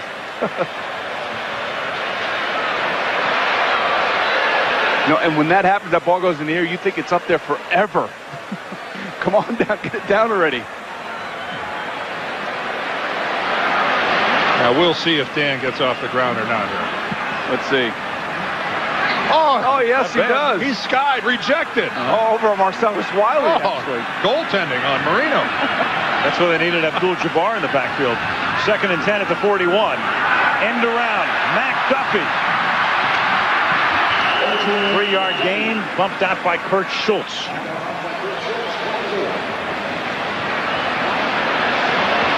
And down is the rookie linebacker, that's Sam Cowart. Their top pick in the draft came in the 2nd round out of Florida State, and a guy who cemented a starting position earlier in the season and helping to facilitate Wade Phillips going back to the 3-4 defensive alignment. So this could be a big loss for Buffalo.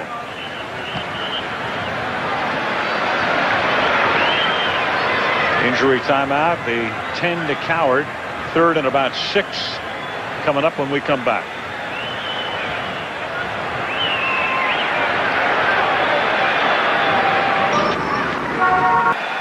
Doug Flutie looks on rather pensively. His Bills have turned it over 3 times, so -2 in a very important category, but +1 on the scoreboard, at least for the moment. 7-6 Buffalo. 3rd down and 7. Marino out of the shotgun. And that is incomplete at the 29-yard line. Here comes the flag. Eric Smedley gets up to give the line judge a piece of his mind on the pass intended for Troy Drayton.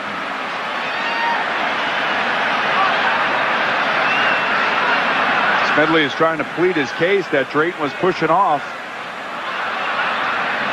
You actually have 2 flags. We're going to have offsetting fouls.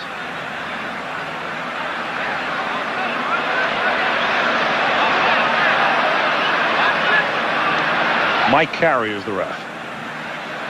This is one-on-one coverage right here. There were fouls by both teams on the play. Illegal hands to the face on the offense, number 76. Pass interference on the defense, number 40. Both fouls offset. 3rd down. You can't put your hands on the receiver past 5 yards, and you wonder what Smedley's thinking about arguing his case. Well, James Brown, the right tackle for the Miami Dolphins, was called for the illegal hands to the face on the far side of the play. But then everybody saw Smedley. How many penalties now have the Bills had on 3rd down that have been really costly in situations where, they'd be taken over? Well, they're lucky right there that Brown was flagged as well, so it's offsetting. 3rd down and 7. Dan steps up, little dump off, and it is dropped. A dump off pass to Bernie Parmalee, who comes in on 3rd down, and he started to look upfield before he looked it into his hands. I think Dan scared him. Yeah. Certainly took Bernie by surprise. Looks like they're going to go for it right here. That was 4th down. If Parmalee makes the catch, even if he's shy of the 1st down, they probably go for a field goal. Now you're looking at about a 55-yarder. And so Johnson will line up at least to go for it on 4th down and 7.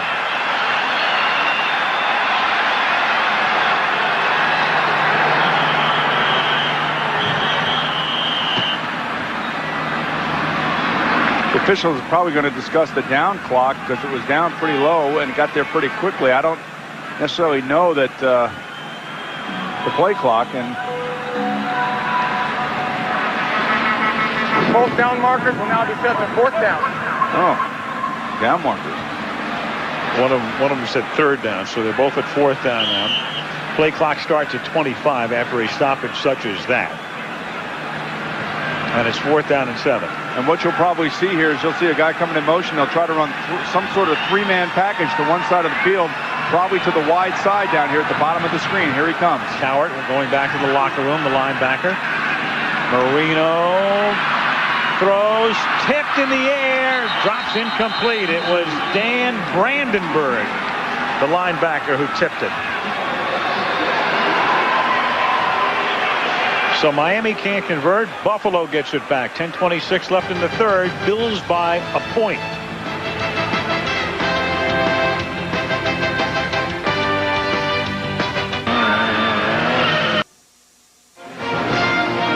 Football tonight on ABC from the Orange Bowl.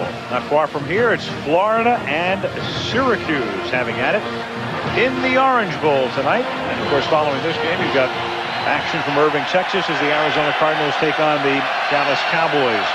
The quarterback comparison right there, each with an interception, neither with a touchdown. Buffalo leading by a point. First down from the 37. Flutie pressured, and they got enough of him. The flag comes in. Darrell Gardner swiped at him, and down he went, but Jamie Nails is probably going to get a holding call here. Yeah, Gardner drew the hold and made the play. No foul for offensive holding. Quarterback was sacked behind the line of scrimmage. No foul. Second down. It was Darrell Gardner, though, working against Nails, got outstanding penetration and collapsed the pocket right into Flutie. Gardner's number 92 just works the outside shoulder of Nails and splits that gap between Nails and Fina. Keith Jackson would say he hog-tied him. He hogged that big ugly. He hog-tied him. 2nd and 18. Baron Tanner has replaced Tim Bowens. Bowens out probably for the rest of the game with a biceps pull. And this is Wiemersmer making his first catch of the afternoon up at the 32-yard line. Tackled there by Patrick Surtain. 3rd down and 14 upcoming. For me, just watching Doug Flutie the first time live and seeing him, the thing that I would try to do is keep him in the shotgun, keep him back there, let him work from that area. You can see the field a lot better, and he also can take off and run against a few times. But when you got him underneath the center, it's a little bit tough for him, especially with those defensive ends widened out, like Jimmy Johnson said he was going to do in passing situations. 3rd and 14. Crowd roaring. Flutie throws, adjusting on it, but incomplete. Kevin Williams came back, but had to make the catch on a hop. 4th down. That ball looked like it slipped a little bit out of Doug's hands, and he was trying to underthrow a go pattern down on the right-hand side of the field, and it was a good thought. It was a good understanding of what was happening. You'll see Williams go down and out, and he'll run, and they'll try to underthrow the ball, and he'll come back for it, but it was just a little bit short. One of the hardest things for defensive backs to do is to adjust on an underthrown ball like that.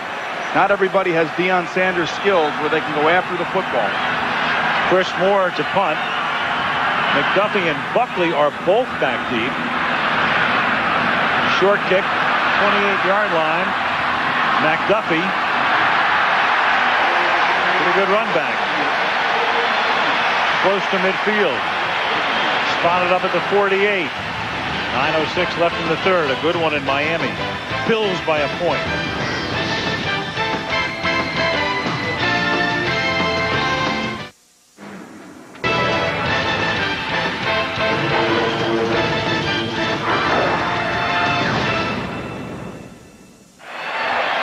The Dolphins have it at their own 48-yard line. 1st and 10. Buffalo 7, Miami 6. 9:06 left in the third. McDuffie is in motion. Start on the ground.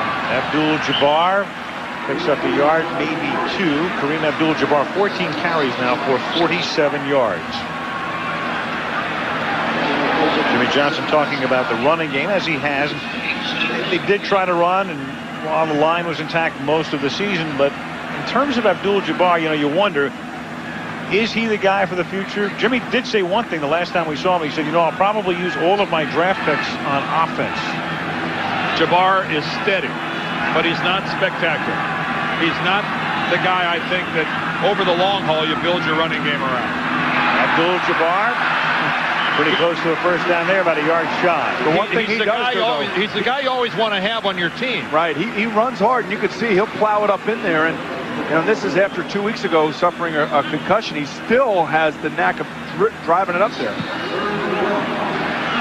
Buffalo, 3 turnovers. Miami 1. Road teams 2 and 41 in this decade with a turnover disadvantage. So Buffalo at the moment really bucking a trend that only 2 teams of 43 have been able to overcome. And Abdul-Jabbar gets hit hard, but should have picked up the first down. Kent Irvin spills him. See, that's what I'm talking about, Dan. He will now, I'll tell you, he will run it up in there. He's not afraid. And believe me, I was not being disparaging of Jabbar. I'm just making the point that when you look at the big-time feature backs in this league, Jimmy Johnson will be the first to tell you that he'd like a little more explosiveness at the running back position. And he's got John Avery also on the bench right now. We've seen a little of him there, #1 draft choice out of Ole Miss. Good tackle here to make it close enough to measure. Keep in mind, that's a cornerback. that's supporting the run when you're in the backfield making it. Well, that's fair. I mean, the Dolphins really, for the last 10 years, have all, they just don't run the football. I mean, they try, and Jimmy has tried since he's been here. Some teams just are known as quarterback and throwing teams, and that's exactly what the Dolphins have been since Dan Marino's gotten here. First down. This wild card playoff game for Miami is being brought to you by Sprint Business Flex, the only communications plan that adapts to your changing small business needs. Southwest Airlines, proud sponsor of the NFL and official airline of the Super Bowl. And Miller Lite, an official sponsor of the NFL and the Super Bowl. Super Bowl to be played here at the end of the month. 4 weeks from tomorrow. First down from the 42-yard line as Marino throws. And it is caught at the 37 and taking it to the 34-yard line is Lamar Thomas. Only his second catch of the game, tackled by Jackson. The last time the Dolphins came to the sideline, Lamar Thomas and Dan Marino had a long discussion, and I'm sure it was concerning getting Lamar open and getting him more involved in this ball game. He is a big play receiver. We saw him explode a couple of weeks ago on Monday night against Denver, and he is a guy that can break loose, get that kind of separation that Marino's looking for, and Dan's got confidence in him now. 2nd and 2, ground again, and this time Bruce Smith, who's had a very, very quiet day. We rarely called his name today or talked about him, and they run the play at Bruce, and he makes the stop. Tackles are always unofficial stats, but we have him down for 2 today. And no sacks. And really one of the reasons for that is because they run away from him or they try to put 2 guys on him. And right here it's Richmond Webb versus Bruce Smith. And more often than not, Bruce Smith is going to win a one-on-one battle like this if you go at him. So right now the Dolphins are doing the smart thing, running away from him and in passing situations trying to get 2 guys on him. 3rd and a long 2. Key play, 6:03 left in the 3rd. And they try it on the ground. Big hole for Bernie Parmalee, who takes it to the 22. They bring Parmalee in passing situations. He's part of the passing game, and they fool him on the ground. Well, that time they go to the left side again. We saw it before where Bruce Smith made the play. This time Bruce jumps to the inside and isn't able to get back into the lane. There's Bruce on the left. You see him? He jumps clear inside onto Brent Smith, the guard, and then he's not able to recover and get back out onto Parmalee. It's because of his alignment and what he has to do. It takes him out of the play. If you're Buffalo's defense, you're thinking, here's a guy who's carried the ball 8 times the entire season for 20 yards. He's not going to get it, but he did. First down at the 23. Now back to their base set. Abdul-Jabbar with a stiff arm, and he picks up 5, and he's out of bounds at the 18. And right now, Miami exploring some softness on the right defensive side of Buffalo's team. Working behind Ruddy, Smith, and Webb. They are being very, very effective in running the ball on the ground. And face it, Jimmy's been telling everybody that, for the last month, we just haven't knocked anybody off the ball. They've been hurt. But here, this is called controlling the line of scrimmage. 2nd and 5 from the 17-yard line. Abdul-Jabbar tries to cut it back, gets it to the 15. A big 3rd and long 2 coming up. Rodgers makes the hit. You could say what you want, but both defenses have kind of given up a little bit, but really held strong down in the red zone. And another huge play for the Miami Dolphins right here on 3rd down. In the red zone, of all things, the Bills' defense playing pretty well, but in the red zone, they were the worst in the league when you rank on the top there. And look at the other companies, Cincinnati, Indianapolis, Washington, Chicago, all out of the playoffs. That tells you all you need to know. In the red zone, they've been very bad. You wonder how they go 10-6 with that kind of performance. An aberration. 3rd and 3, they just get the play off and convert to the 9-yard line to a run to Gadsden. On this drive now, Miami has converted 3rd and 1, 3rd and 2, and 3rd and 2 again. Just a simple little play. It's a 5-yard stop pattern, and Donovan Greer, the defensive back, number 25, is playing so far off, he gives Gadsden an opportunity to make an easy play. 1st and goal at the 9, 3.5 left in the 3rd. 7-6 Bills. John Avery in the game in the backfield. McDuffie in motion. The number 1 draft choice out of Ole Miss, Avery, takes it down to the 6-yard line. It'll be 2nd and goal. Ted Washington over on the Buffalo sideline, wasn't in there on the 1st down situation. Will they send him in now that they get down towards the 5-yard line? So far, this is working right. Like Jimmy Johnson said, he wanted it to be a little bit hot, a little bit damp, and also take him, Ted Washington, off the field because of fatigue. One of the best run stuffers in football, just standing and watching. 11th play of the drive, 2nd and goal. Avery is the ace back. Fake to him, pressure, incomplete, deflected, intended for Perry. Oh, and now a flag comes in late. Gabe Northern and Dan Marino were back there.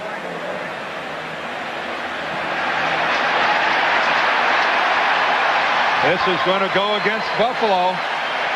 Northern must have hit Dan Marino to the head. I didn't see anything that looked to be a late hit. I don't. Let's see. Personal foul, roughing the passer, blow to the helmet, defense.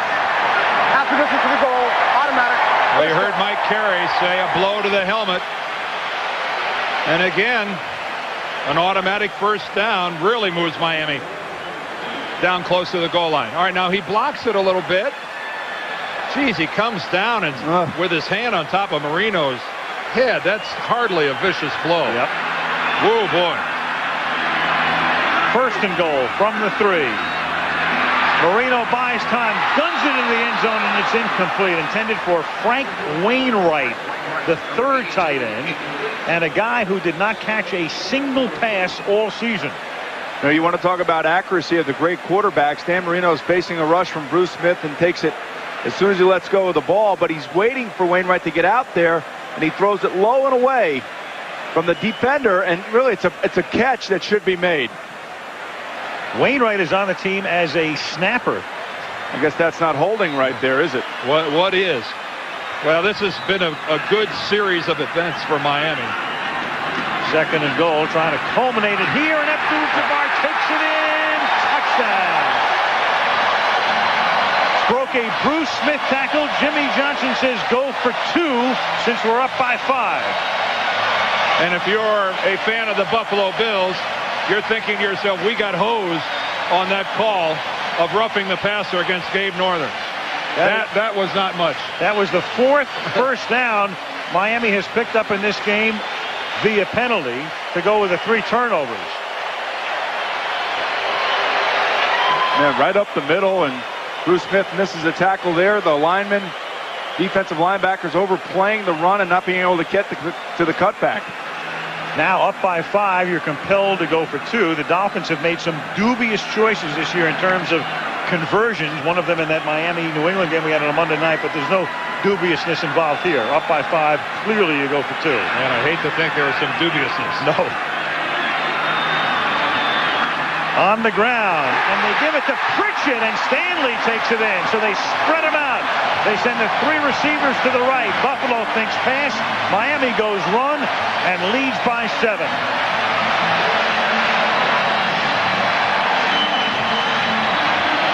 Well, on this drive, If we saw one thing, we saw really effective blocking by the Miami offensive line. No Buffalo defender touches the Dolphin on his way into the end zone. Solid move.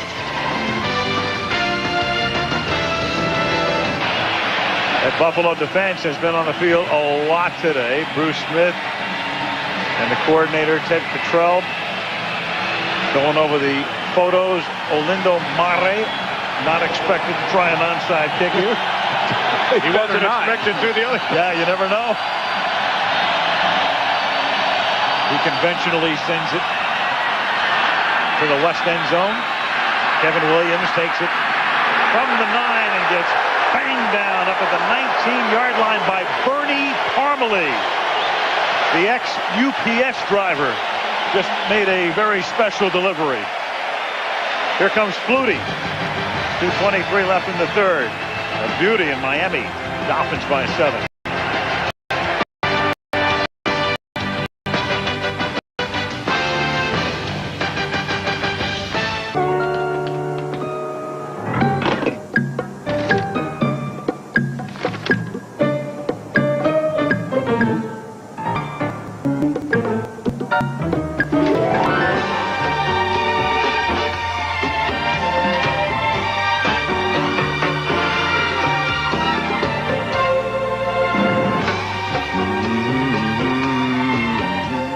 I'm Ted Washington of the Buffalo Bills.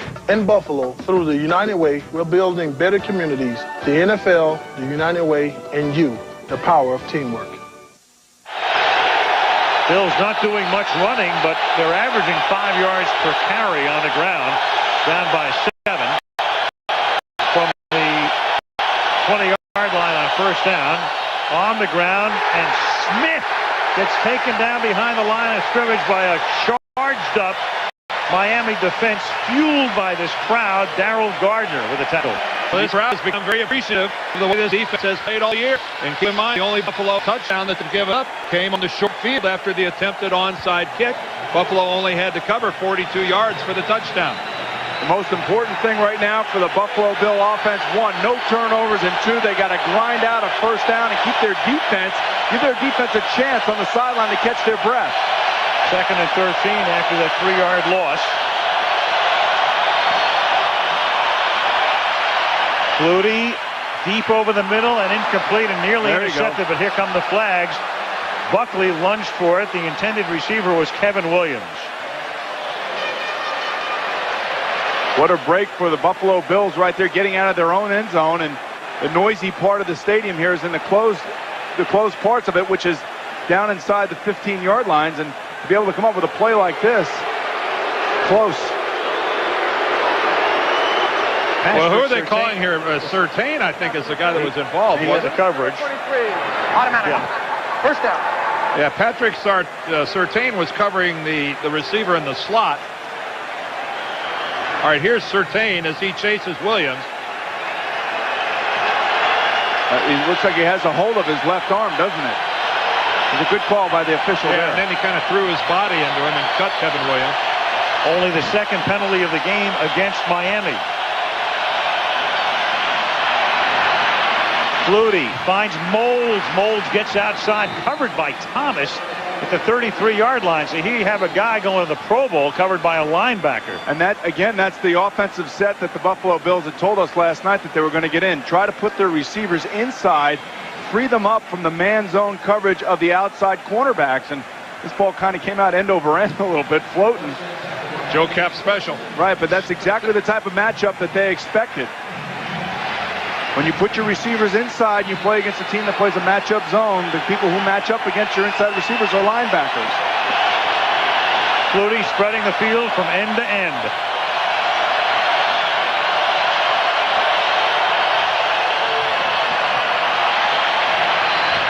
That's an errant pass, low, wobbly, intended for Andre Reed, 2nd and 10.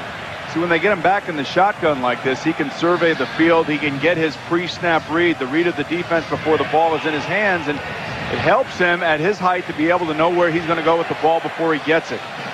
And if he has any disorientation or anything happening back there, he can now run freely and make some plays creatively. How's that? Excellent. Good. All right. Excellent. Gold star. 2nd and 10 from the 33. There's nobody in the middle, man. Get rid of the football. Here they come. And Flutie going deep, and it is caught inside the 5-yard line, and for the touchdown, Eric Moulds. Absolutely. He saw the blitz coming. And he's back in the shotgun so he can survey the field. His pre-snap read knows that he's going to go right now to his hot receiver, and that's exactly what he does. Walker with a corner blitz that time, and Jerry Wilson, who normally comes in on the corner blitz, was in coverage on the play. Watch the guys coming off the side. There they are, unblocked. And this is what you want to do. Just lay the ball out and let your best athlete go and get it. Now Christie for the tie. Moore puts it down. Christie's kick is good. Moulds with a 32-yard touchdown catch has caught 5 for 167 yards and a touchdown. 48 ticks left, third quarter. The game tied at 14.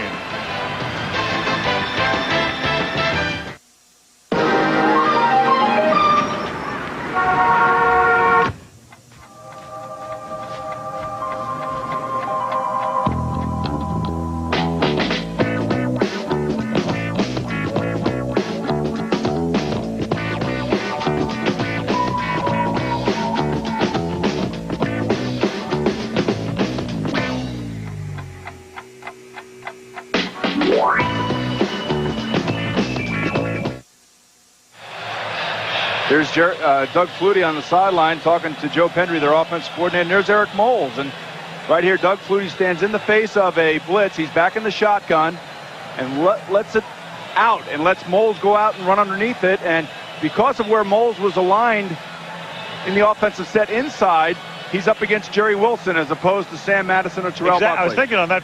Moulds makes 2 key catches on that drive, and on neither was he covered by 2 guys who could have gone to the Pro Bowl. Instead, on one it's Zach Thomas, on the other it's Jerry Wilson. And that's where you have to give credit to the offensive coordinator and the scheme that they're working. You're always trying to give yourself the best opportunity, the best matchup, and a lot of times against a defense like the Miami Dolphins, you can do that formation-wise. And, Joe Pendry, along with Turk Schonert, their quarterback coach, and Carl Mock and their entire offensive staff, you can do that by watching film on a weekly basis, and certainly these 2 teams know each other very well.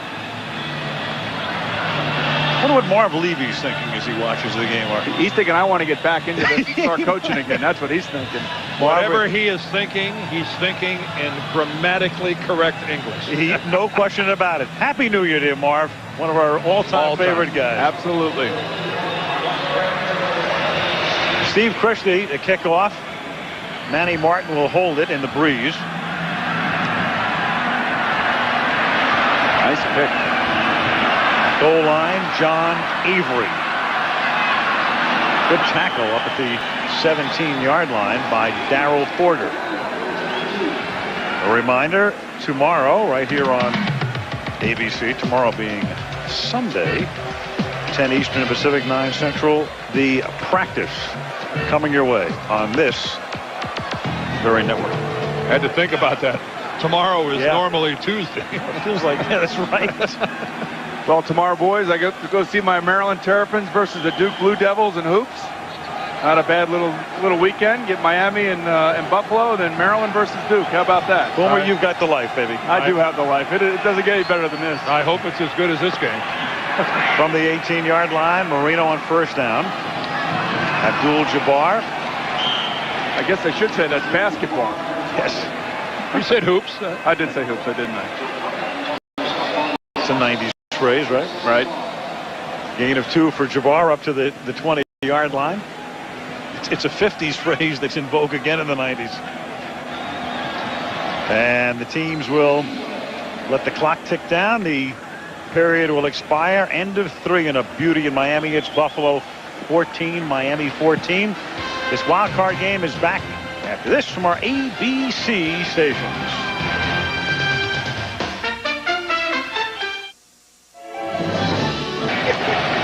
Back in Miami, Al Michaels, Dan Deerdorf, Boomer Esiason, and Leslie Visser. We start the 4th quarter. Loser goes home, winner goes on. The winner of this game will play either in New York against the Jets or in Denver against the Broncos next weekend, dependent upon the outcome of the Jacksonville-New England game tomorrow. But first things first, as they determine this, and Marino throws and has a first on a face mask there as Aron Gadsden takes it out to the 36, and they'll tack on a few more. Man, there's some retired officials up in the stands that threw flags. And we were talking about before the game, whether you want to pass or whether you want to run. You want to try to run if you're the Miami Dolphins. But really, with the depleted secondary and the injuries back there, and now the fatigued defensive line of the Buffalo Bills, this could be the best shot right here. Just keep throwing it outside. Your receivers look fresh. They're making plays for you. And look at this. I mean, all the way down to the 50-yard line. Joe Cummings, the linebacker, is the guilty party. And that's the 15-yard variety, and all of a sudden back inside your 20-yard line, you're all the way up to midfield. One of the reasons Cummings is even in here at this particular point is the injury to Sam Cowart. A groin injury, I guess. Right, and he's out, so they go to the bench, and it's first down from the 50, and Marino has that one. And knocked away, and somehow it winds up in Tim Ruddy's hands. Did you see him moving? And the center to the 43-yard line. Oh, yeah. Now that's fun. Now he's the center, so he gets to touch the ball every play anyway. But this ball batted right at the line of scrimmage. Let's see who gets it. And Karam's going to go right to Ruddy. Did Ted Washington get that? He did. I think he did. It goes right to Ruddy. And he knew what to do it. See, Boomer? There goes a lineman doing something. Something good. Linemen do something on every play, Dan. Good. First reception of his career, as if we had to tell you. Second down and 2. And this is Abdul-Jabbar to the 36-yard line for a first down. And I'll bet you he ran faster than Marino could have run with him. I bet you he could. It's an amazing thing. He's very athletic. Oh, shut up. Aware, instincts. Boy, he was great. I bet you Ruddy could beat Marino in a 40-yard dash. I bet you I could beat you in a 40-yard dash. After 3 quarters, you've got Buffalo with those 3 turnovers to 1, but the game tied. And that is the most significant difference in those numbers. I'm sure you could. First down from the 37-yard line as Marino throws. Caught by McDuffie. Seeks the first down, but gets knocked down shy of it by Ray Jackson. And we've seen time and again now outside how far these DBs of the Buffalo Bills are playing off. And I think you just have to be patient and take the short little stuff like this. You break a tackle, that's when you get the big play. But again, this is, I think, is the weak part of the Buffalo Bill defense just because of the inexperience back there in the U. A simple little play where O.J. goes up the field and turns outside, and Danny delivers it on time, and you gain 9 yards. Second and 2 from the 29-yard line. Abdul-Jabbar moves the chains. First and 10, takes it to the 24, tackled by Pat Williams. Abdul-Jabbar is moving the chains, but right now, and so far in the second half, the Miami offensive line is moving the Buffalo Bills defensive line. They are winning the battle up front. Richmond, Webb, and Smith, and Ruddy, Donnelly, and Brown, they're getting the surge. And it's not been their specialty.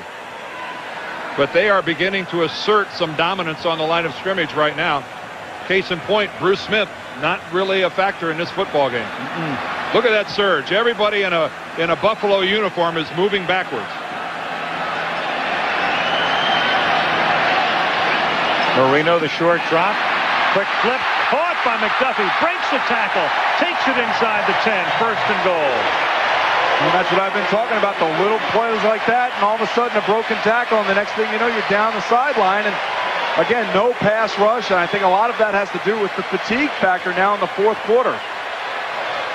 3-step drop, get rid of it, quick, boom, no pass rush, nothing, and then McDuffie does his thing. He breaks a tackle, and he's down the sideline. You have to make that tackle if you're Ray Jackson. When you're in a pass rush situation like that last time, and you see 3 or 4 guys all lumped together, that's a sign of fatigue. They're just getting mushed in there. First and goal. Swinging to the outside, Abdul-Jabbar, and before he can turn it back, John Holisick says stop right here. Loss of 3, second down and goal. Well, Holisek's been saying that all year. He's their leading tackler. And keep in mind, this is a football team that's had to adjust because of Chris Spielman retiring for the 1998 season to be home with his wife and help her through an illness. And this linebacking core has had to be revamped. And of course, Darryl Talley, speaking of the recognize that guy, old number 56. For years and years, he slimmed down since his playing days. Second and goal now from the 10. Marino throws, caught at the 5 by McDuffie, and he gets tackled immediately by Ken Urban. You know, that brings up an interesting point, seeing Darryl Talley standing there on the sideline. How about the San Francisco 49ers signing Charles Haley? But they were going to work him out anyway. Did they make that? Is that official? I believe they've made the decision. Yeah. It is now, I guess. If they didn't, maybe. I don't know. You can't believe everything you read, can you, Al? Let's put it this way. There's been talk that the 49ers are going to sign Charles Haley and play him against Green Bay. Now, can that... My, what stranger things. Many little plays on words we have. Third down and goal from the 5-yard line. Marino throws, and it's dropped by McDuffie. So McDuffie... Well, that's a tough catch. Well, that's a tough. If he throws that out in front of him about waist high, he could score with that. That's a bad throw from Dan. He got that thing just a little low and away. You can see right here McDuffie just running outside, running away from number 27 Ken Urban. It was just a poorly thrown football. Now Lindo Mate, who has made 2 of 3, he missed that 26-yarder at the end of the half that hit the right upright. This one is a 23-yarder. Klaus Wilmsmeyer to put it down. And this time it's good. And Miami retakes the lead with 9:45 left in regulation. Miami 17, Buffalo 14. Preview Wild Card Weekend and relive the first ever Wild Card game on NFL.com. College football season ends on Monday night. Tennessee, Florida State in the Tostitos Fiesta Bowl. Our man Keith Jackson calls his final game. And on to fishing in British Columbia. You can also tap into ESPN.com and play Primetime Player as well. AJ's been our Primetime Player through all the years. Our congratulations to Keith on a fantastic career. No announcer ever has been more identifiable with his sport than KJ. Absolutely. Mate kicks off into the end zone and is down there by Kevin Williams. You know, it was big time when you were in college and KJ came walking through the door. You betcha. I was there. He filled that door, too, didn't he? Dan was the original Big Ugly. Oh, thanks.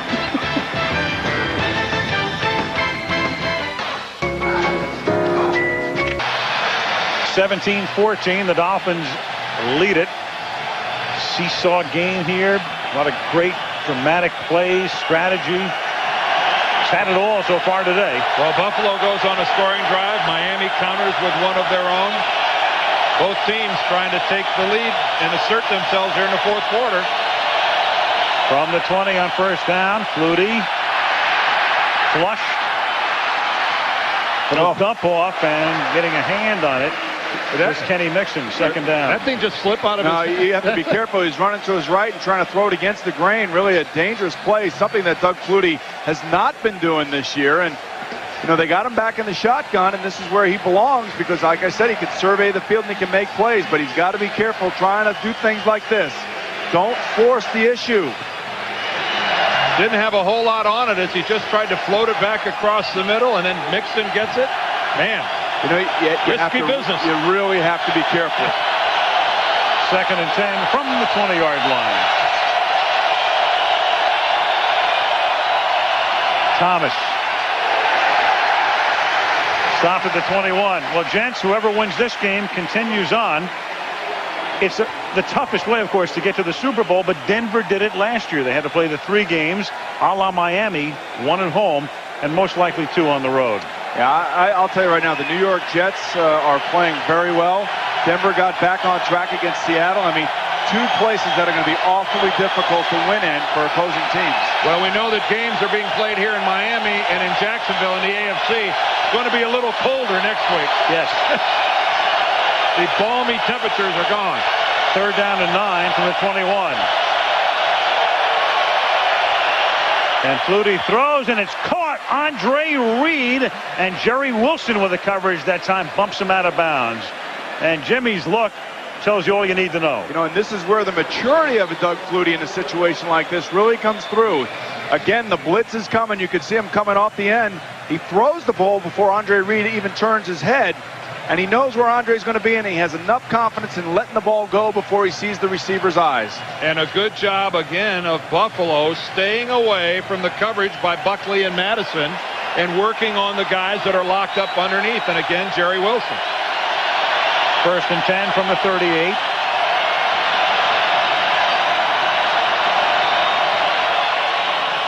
That's caught by Reed on a slant. Andre loses the ball at the 44-yard line. It's taken away. Buckley comes up with a fumble, looks to lateral it, and gets crunched by Thomas. What a hit by Thurman Thomas. Andre Reed was over there pleading his case to the official that I was down by contact. And needless to say, didn't get the call. Then you really have to hand it to the defensive players of the Miami Dolphins. I mean, they give up plays. Buckley gives up a play right here. And Andre Reed, as to his accustom, he is running the ball extremely well, but then gets the ball pulled out. Well, actually, Jerry Wilson, who got burned the play before, was the guy that tore the ball away from Andre Reed. But they're saying he was down, it looks like, almost. But at least that's what Buffalo is trying to plead their case, that he was down. It is the 4th Buffalo turnover. Look at it again. That's Walker hitting Reed. Nope. Close. Very close. The ball was on the very verge of being stripped out of there. You're right. Either way, I couldn't argue. From the 50-yard line on 1st down. And Abdul-Jabbar to the 48. Now is exactly when Miami would love to be able to run the ball and take as much time off the clock as they can with 7:48 to go in regulation. The last overtime game in postseason play was following the '93 season, Pittsburgh and Kansas City. Joe Montana in his first year at KC. Since then, 53 postseason games without an overtime. Meanwhile, they'll talk about this one. The question begs to be asked, if replay was in use, was that conclusive evidence to overturn it? Absolutely not.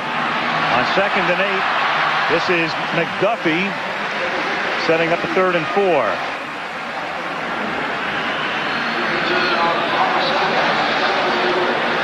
4. All season long in that 16 games, Buffalo had only 1 fumble following a reception. Today they've had 2. And they only lost 6 fumbles the entire year. That's an extremely low number.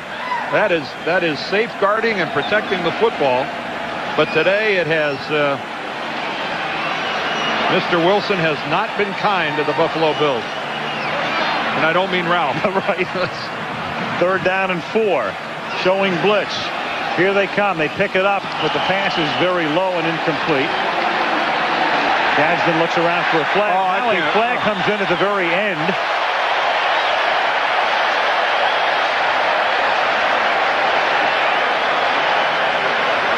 Donovan Greer with the coverage.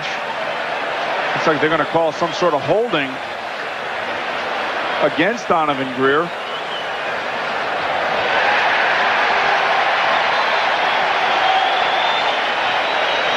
You know, maybe it was holding, but I think the problem that the Buffalo Bills coaches and sideline had is that it's happening so late. Yes. And it's happening from a guy that is 20 yards downfield.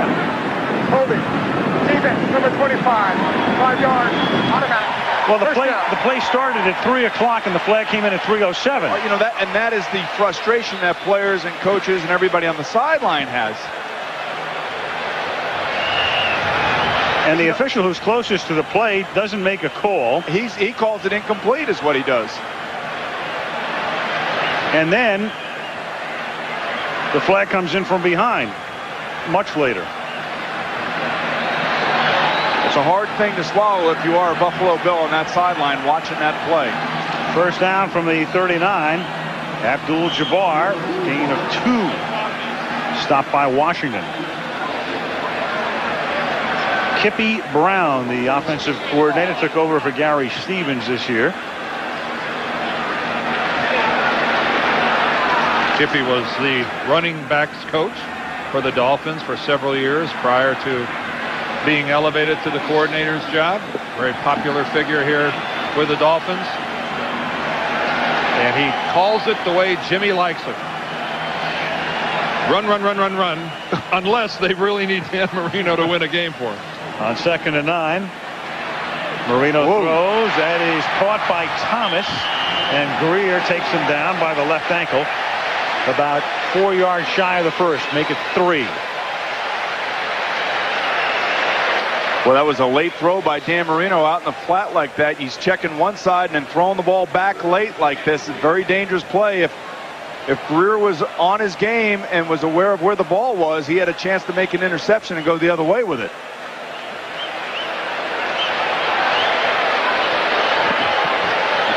Close to a late hit by Joe Cummings, number 51,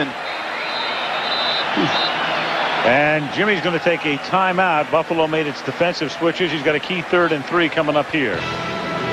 5:30 left in regulation. Miami by 3.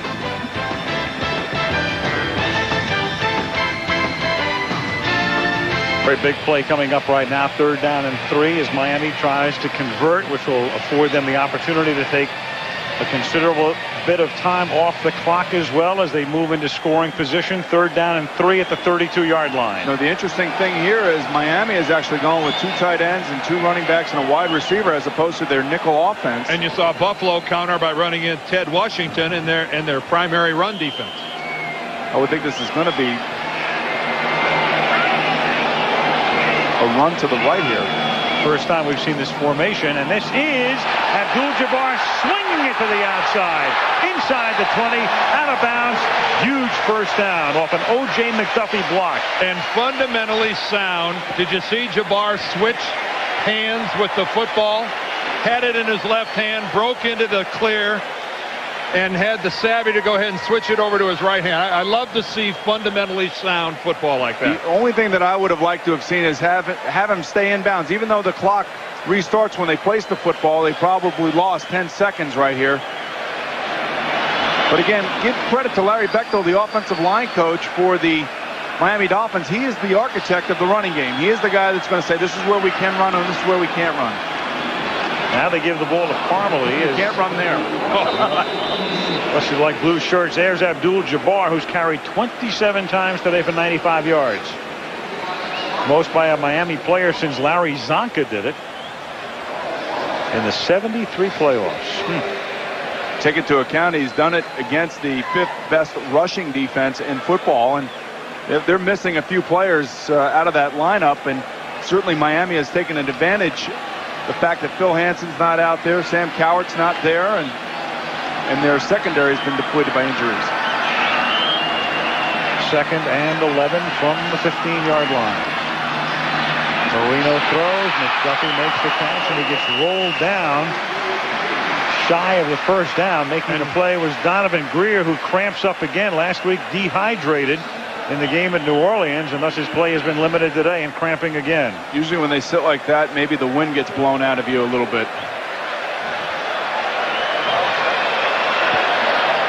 Nicely thrown ball, very accurate. Really just one broken tackle away from scoring a touchdown, and leaving those cornerbacks out on an island like that for the Buffalo Bills has really exposed the weaknesses that they do have back there, and Dan Marino has been able to find those weaknesses a little bit here in the second half. Well, it's just getting dangerously thin for Buffalo in their secondary right now, and you're right. 13 will find it quickly. Injury timeout. In commercial, it almost looked like a hockey game, changing lines. The Dolphins would send a couple of guys into the huddle. The Bills would counter back and forth, hither and yon. Now it's 11 against 11. And look at that 3rd down conversion rate. Terrific by the Miami Dolphins this afternoon. 3rd down and 3. Huge play. Ball at the 7-yard line. Marino out of the shotgun. Spreading them out. Action up front. Who moves? Might have been a false start. It'll be offense moved here. Before the snap, false start. Offense, number 74. 5 yards, 3rd down. Brent Smith. Really smart play by Dan Marino, trying to draw the defense off of the Buffalo Bills here, figuring that he can squeeze out or steal a 1st down, but offensive linemen have to hold their water in there.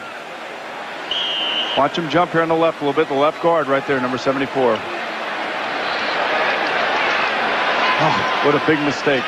3rd down and 8. They have to get to the 4 for a 1st down.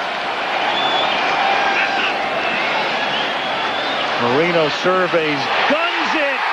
Thomas caught it. Touchdown.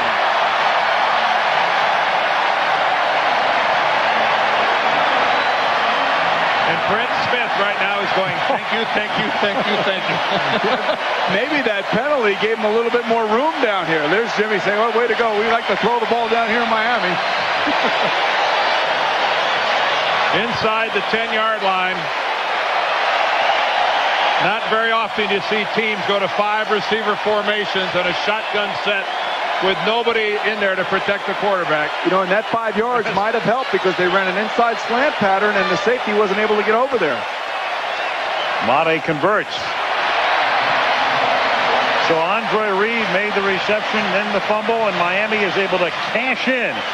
The Bills doing themselves in. 4 turnovers in the game, and the Dolphins with 3:42 left up by 10. Again, outstanding work up front by the Miami offensive line. Nobody anywhere close to Dan Marino. He had a chance to look at everything. Just look at it up front. Buffalo not getting off the line of scrimmage, and there's a laser dart right to Lamar Thomas. You want to talk about an accurate throw right here. And really, Eric Smedley is right there. He's got to make a play on it or try to knock it down. But what a terrific throw and catch by Lamar Thomas. Well, if Miami holds on to this lead and wins this ball game, if I was in charge of giving out game balls, I'd hand one to every one of those 5 guys up front. This was a couple of weeks ago on Monday night. Lamar Thomas had the night of his life with not 1, not 2. Although that was a good one. This was the better one. But this was the better one. 3 touchdown catches. 3 of Marino's 4 on the night. And like Jimmy told us yesterday, Dan, these 2 guys right here, 2 young kids, have come on, and Dan believes in them enough now to go to Gadsden and Thomas. And he'll make the difficult throw, and he'll give them an opportunity to make a play. As early in the year, he wouldn't do that. If Dan Marino doesn't think you're going to deliver, you ain't going to see it. That's exactly right. And, you know, hey, that's the same with every quarterback around the league. And they want to know that when you throw the football that you have guys that are going to make plays for you. Who do you throw to if you don't have anybody to make plays? You hand it off, or you throw it out into the flat, and you hit running backs and tight ends, and you don't have big plays. It happens. It happens.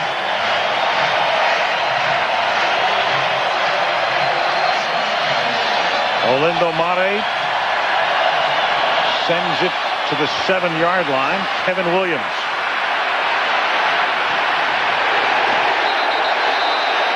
And with the crowd roaring, Renee Stewart takes him out of bounds at the 20. A reminder coming up following this one, the second half of our NFL doubleheader. From Texas Stadium, the Arizona Cardinals seeking their first playoff win since 1947 against the Dallas Cowboys. Well, here he comes. Let's see if he has any miracles left in him. Right now, it will be in the 2-minute drill from the rest of the way going. They have to conserve as much time as they can and move the ball as quickly as possible. Jimmy Johnson doesn't want to see any more miracles. Remember, Jimmy was the coach at the University of Miami when Flutie threw that pass in the Orange Bowl in '84. But they need 2 scores here, down by 10. Flag.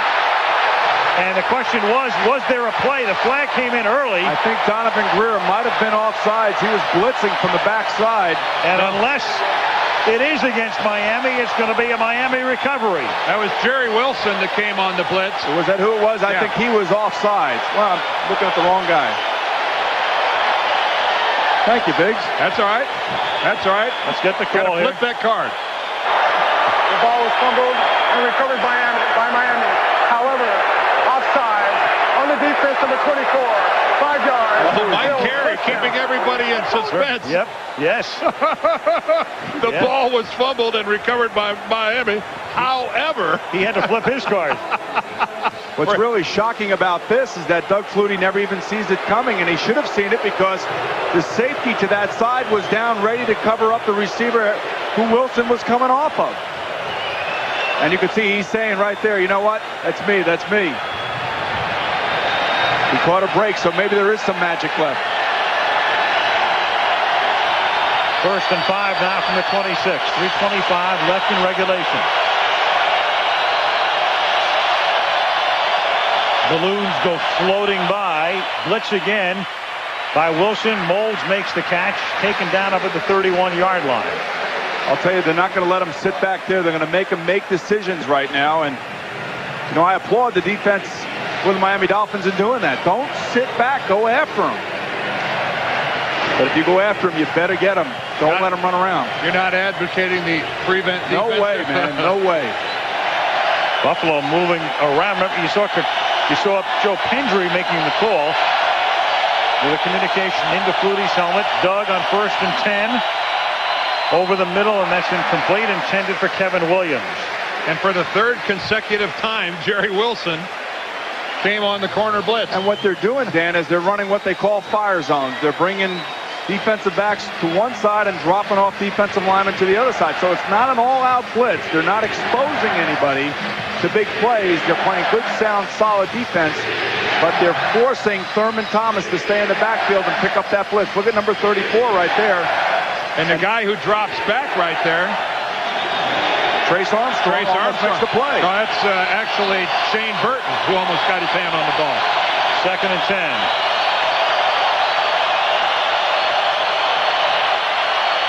Flutie for Moulds, and Moulds got free, makes a juggling catch and gets taken down to the 36. He got inside Buckley. Now that time they did blitz and expose Buckley. And they didn't get there. No, they didn't get there. Buffalo has all of its timeouts and the 2-minute warning, so they have 4 stoppages. 31-yard gain. 1st down to the 37.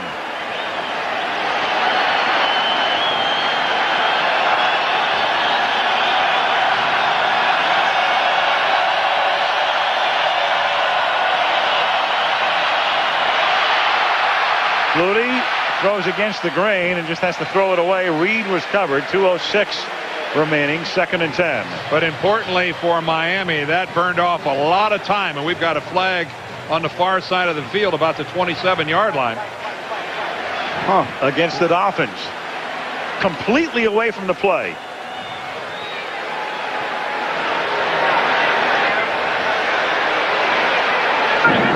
Well, the quarterback was still in the pocket. Illegal contact. Defense, number 31. 5 yards. Automatic. 1st down. You got to like Mike Carey. You know, he gives it to you, and he uses the mic and helps explain what's going on. Because Jimmy was arguing that he was out of the pocket. Right. And that was a very effective use of that microphone by Mike Carey. That's the way a referee should explain it to the crowd and to the TV audience. Mike's got a future in the booth. That was a good job. 1st and 10 at the 32. Who does it? Flutie going deep and Moulds with a great acting job, if nothing else, putting his arms up as if he was being impeded. Buckley with the coverage, and he did get the flag.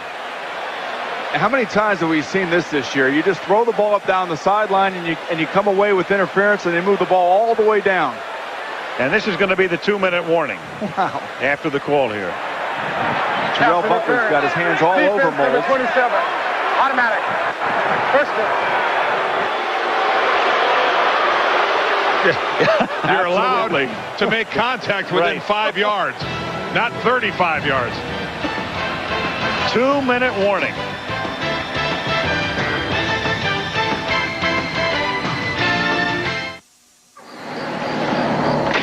ya. See ya. Night, Daddy.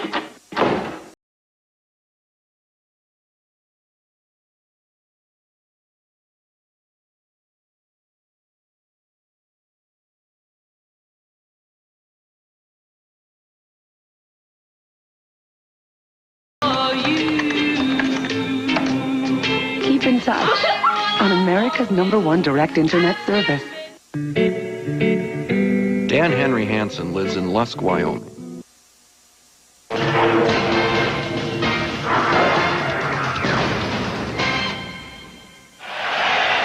Huge day for Moles. Only 2 other guys in the history of the league have picked up 200 or more yards receiving in a postseason game. Jerry Rice and Anthony Carter. Moles with 205. Christie hoping that he can kick a field goal and at some point an extra point. If he can do that. Well, I think Joe Pendry would rather the extra point came first. Yes. Watch the middle of the field right here now. 3 timeouts for Buffalo. First down, goal at the 10. Flutie throws, caught by Reed. Andre spinning. That has It's to be a stopped touchdown. just short of the goal line. How could that not be a touchdown? They stop him. Oh, and look at that. And he hits the field judge. Holy mackerel. How could that not be a touchdown? Well, Andre Reed bumps into Steve Zimmer, the field judge. Oh, this is a crushing penalty against Buffalo.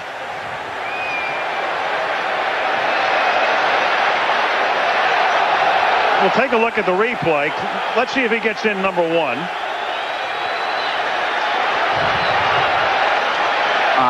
Well, where was the football when he touches the ground? You know, I've seen that called the touchdown. Well, touchdown or not. It's a killer on 2 counts. It costs you time, and now the penalty is the real killer. Unsportsmanlike conduct on the offense. Number 83. Contacting an official. I don't know, Dan. I'll tell you, I could see that being called a touchdown easily. Second down. Oh, sure you could. Boomer, I'm not arguing that. Nobody's arguing that. You're right. That could have been ruled a touchdown. You're not arguing that? Well, it could. It's one of those inconclusive at that angle. And Mike Carey now going over to talk to Wade Phillips. So now does Andre... And they ejected. Yes. They eject Andre Reed, so they lose a possible touchdown. They lose time off the clock, and they lose Andre Reed. Oh, boy, that wasn't as much contact as it originally looked like. No, he's just coming up is what it amounts to. Well, I'd like to see that if we can, Kenny, one more time. Yeah. From initially, it looked like it was pretty severe contact between Reed. Yeah, it's like the referee, the official is right above Reed. Yeah, from that angle, you see it looks like Andre kind of moves into the official. Whoa. In any event, instead of what might have been a touchdown, or at worst, 2nd and goal from the 1-inch line, that is 2nd and goal at the 15. They're without Andre Reed. You know, what happens there is the official interprets that as an aggressive move by Andre Reed towards him, and there was contact. Against an official is deemed to have taken place between downs, 2nd down. I will tell you this, that at least Steve Zimmer, the official, makes an immediate call and makes an aggressive call. I don't know if it's the right call, but certainly he felt like it was. Sometimes you need patience. 2nd down and goal at the 15. Flutie, back of the end zone, too deep, 3rd down. Wade says, where's the flag? So you keep in mind, Al, the frustration on the part of Andre Reed. Remember, he thought he was down before on the fumble, and then he doesn't get the call here in trying to get into the end zone. I don't know. You know, to me, that's a touchdown right there. It does look like a touchdown. Yes, it does. Now, there's still no excuse for you to bump into an official. None whatsoever. I don't know of one. No, I think we're all in agreement that it looked like he got into the end zone. 3rd and goal. Flutie fires and upended at the goal line was Jay Wiemersma. That's incomplete. 4th down. Zach Thomas with the coverage. Now the Bills will have to go for the field goal here and then try the onside kick. Now they're compelled to go for 3 before 7. So Christie will line it up. It'll be a 34-yard attempt. Which is not going to be an easy kick with the wind the way it is down on the field. Moore puts it down, and the kick is good. And with Andre Reed a spectator for the rest of the day, 33 yards officially for Christie, and 93 seconds left in the game. And Andre Reed, a man who's posted Hall of Fame numbers during his receiving career, here in the fourth quarter, I'm sure right now thinking that he has been robbed on 2 different accounts by the official. Now that's what he's thinking. You just can't do that, though. You just can't do that. You can't get up and be an aggressive confronter of an official. No, and the other thing that we don't know is what was said between the two. And we don't know how aggressively, because we're not there, we're not down on the sideline, the bump really was between the official and the player. Well, the Buffalo Bills right now have just about had it with anybody in a striped shirt, because they were the team on the short end of the New England massacre on one hand and miracle on the other. No onside attempts for the Bills this season, but you're pretty much assured one's coming up right here. Yeah, don't forget, it's 6 minutes and 25 seconds ago in this game. There was a holding on Donovan Greer that was a late flag that was thrown in. I mean, so you compile all those things. The frustration must just be mounting enormously on the sideline of the Buffalo Bills. But in Christie's NFL career, 14 times he has attempted an onside kick. Buffalo has recovered twice. That's 14%. And there you see that during the course of the 98 season, 30% of the onside kicks are recovered by the kicking team. Bruce DeHaven is the special teams coach. So Miami has 5 guys up at the 40. The ball has to go 10 yards. And then 4 guys backing them up. They want this ball to go high in the air. And by the way, that 30% for this year is higher than normal. And that is juggled. It's a loose ball to 31. The Bills have it. Remember, the receiving team, Sam Madison, can come in. He doesn't have to wait for it to go 10 yards. But if you drop it, if you muff it, if you fumble it, then the other team has the opportunity. And that's exactly what happens to Buffalo. Oh, are you kidding me or what? Kurt Schultz. Madison being really aggressive and attacking the football. But boy, when you mishandle it out there, you are all alone. And I would bet you that Jimmy Johnson would tell those guys to do it just that way, to go after the football and be aggressive. Don't sit back and wait for something to happen. Well, the Buffalo Bills have a ton of time. They have 90 seconds and 3 timeouts. Flutie's thrown for 305 yards. First down at the 31.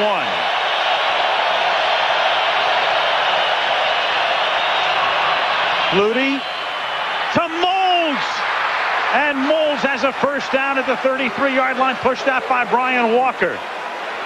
And Zach Thomas and Jerry Wilson going over it on the sideline. Who's got whom here? They are not going to be able to stay with him inside. What's really amazing to me is that they don't move either Madison or Buckley inside over there. And just because of the way the Buffalo Bills are lining up offensively, they're getting the mismatch that they want.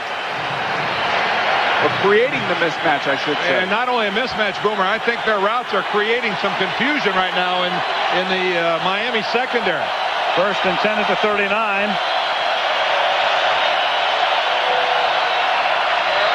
Flutie.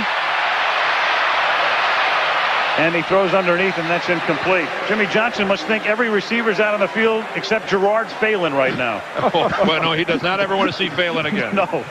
The interesting thing watching that last formation is you have Thurman Thomas split wide to the left and Sam Madison lined up against him. Now, they're not always playing man-to-man, they're playing zone, but when you release down the field vertically, those cornerbacks are locking up man-to-man in their zones. And right now, Sam Madison playing against Thurman Thomas is not really what you want.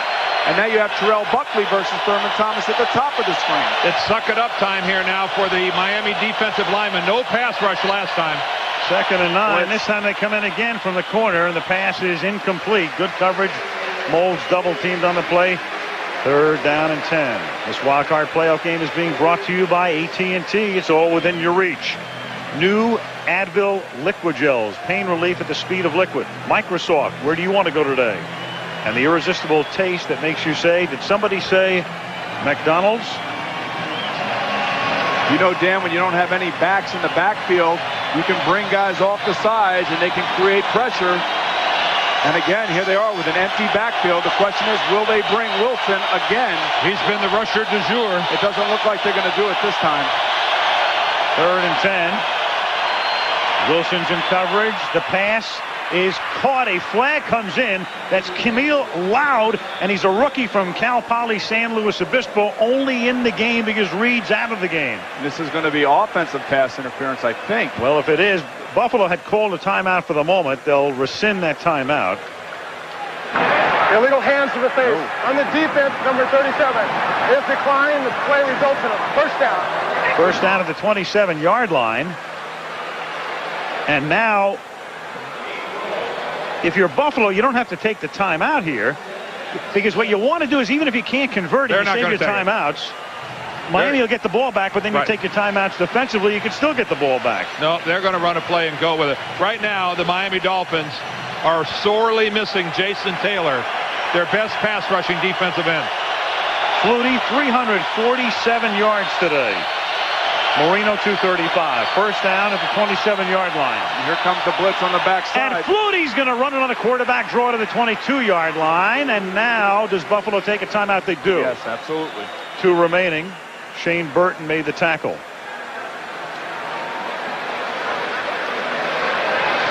Well, everybody, we've been talking about it. 1984, you go back 14 years. Miami was leading. Jimmy Johnson was the coach. 6 seconds left. Look how young Doug Flutie, and this was what won him the Heisman Trophy. There is Jimmy. Flutie flushed out of the pocket. Gerard Phelan in the end zone at the Orange Bowl, where tonight it'll be Florida against Syracuse. And that's what took place down the road in 1984. And Jimmy Johnson telling a great story yesterday about how his defensive coordinator at the time wasn't even up in the booth, thinking that the game was already over, had already started downstairs, and nobody up there to make the calls defensively. That's that throw reminiscent of Cordell Stewart and Michael Westbrook for Colorado against the University of Michigan. Didn't think a guy could actually throw it that far. The interesting dilemma here now is, do you continue to blitz? And I think they will. 2nd down and 5. And here comes Wilson off the bottom again. Comes off the corner. Flutie throws, and that is incomplete. Intended for the rookie Loud. Now, you can always tell when one of those inside guys are going to blitz off the slots because the safeties get in behind them. And as a quarterback, you can see that, so you know Wilson's coming. That's one of the reasons I'm able to see that from up here, is that I could see the backup of the safety over Wilson behind him. And now the play calling changes a little bit, that you've got you're 2 downs now to pick up the first down. Doug Flutie taking off with the football, certainly an option here. And it looks like they're going to do it again down here with Wilson. 3rd down and 5. And they go to Moles, and Moles is short of the first down at the 18-yard line. It's going to be 4th down. Moles, along the way, has established, and Buffalo's going to have to take a timeout, and they do. Moles has set the record, the all-time NFL record, most yards receiving in a postseason game. That's 239. This kid can play some ball, I'll tell you. He needed 240. He's at 239. He needed 240. No, not only does he possess the speed that is necessary, but his size and the ability to break tackles and make plays. It's really something. He's come out of nowhere, really, to become this great receiver. This is a closer measurement than it initially looked like. So Buffalo did not have to take the timeout at the moment because there's an official's timeout here for the measurement. And look at this. He got that extra yard. Wow. He sure did. Now he has 240. So they're not going to use the timeout. They won't. They huddle up right away, save those 2 timeouts. Well, the reason Doug was signaling for the timeout is that he didn't think they had the first down. Right. 1st and 10. at the 17.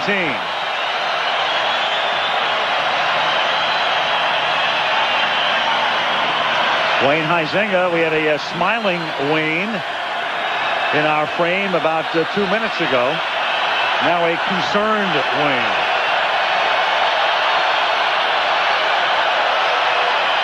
Four-man rush. Caught, 12-yard line. That is Kevin Williams making the catch. Timeout, Buffalo. You know, they've ran this play 3 or 4 times now where they run the outside guy underneath with a slant. And to me, it looks like they're trying to work the side. And we might see the inside guy going out and up again. Where Doug hit Eric Moulds last time for a touchdown. We could see that play coming again here.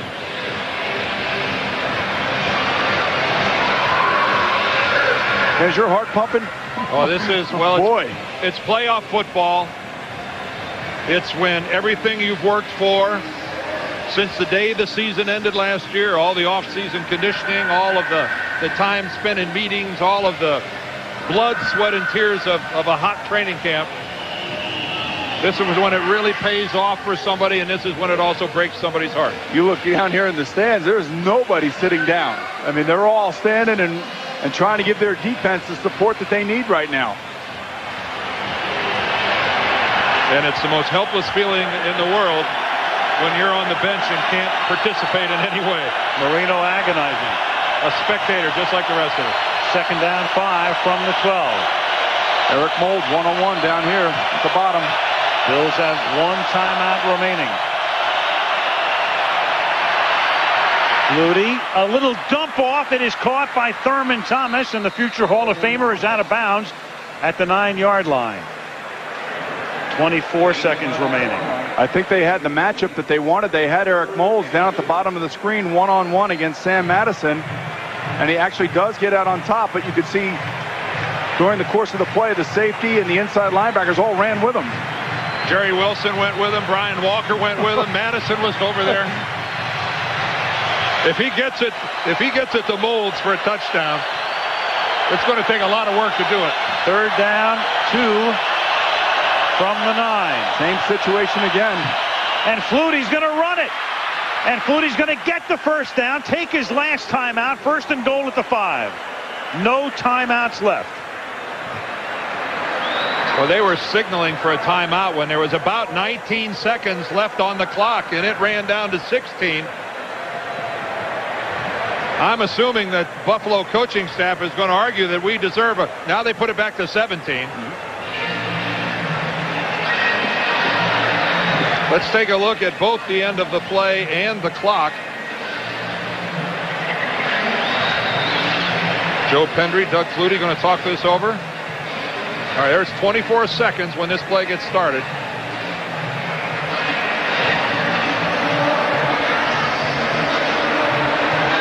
There is Doug, and off to the side, several of his teammates. Look at him going timeout with 19. 19 at worst, 18. Yes, I would think 19 would be the right call.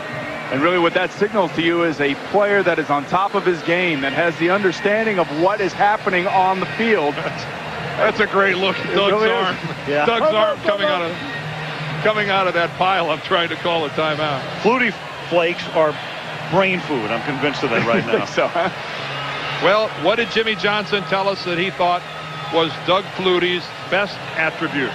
His decision making. He's not big, he's not the greatest passer, but his decision making is right on. Well, he's going to have to make sure that he throws the football in the end zone right now. You do not want to throw it where you can get tackled inbounds. He ran it into the end zone against Jacksonville to win a game earlier this year. 14 years later, Doug Flutie looks for another miracle in Miami. First down at the 5-yard line. Get rid of it. Get rid of it. Lost the ball. It's loose. Trace Armstrong. It's Miami's. Trace Armstrong.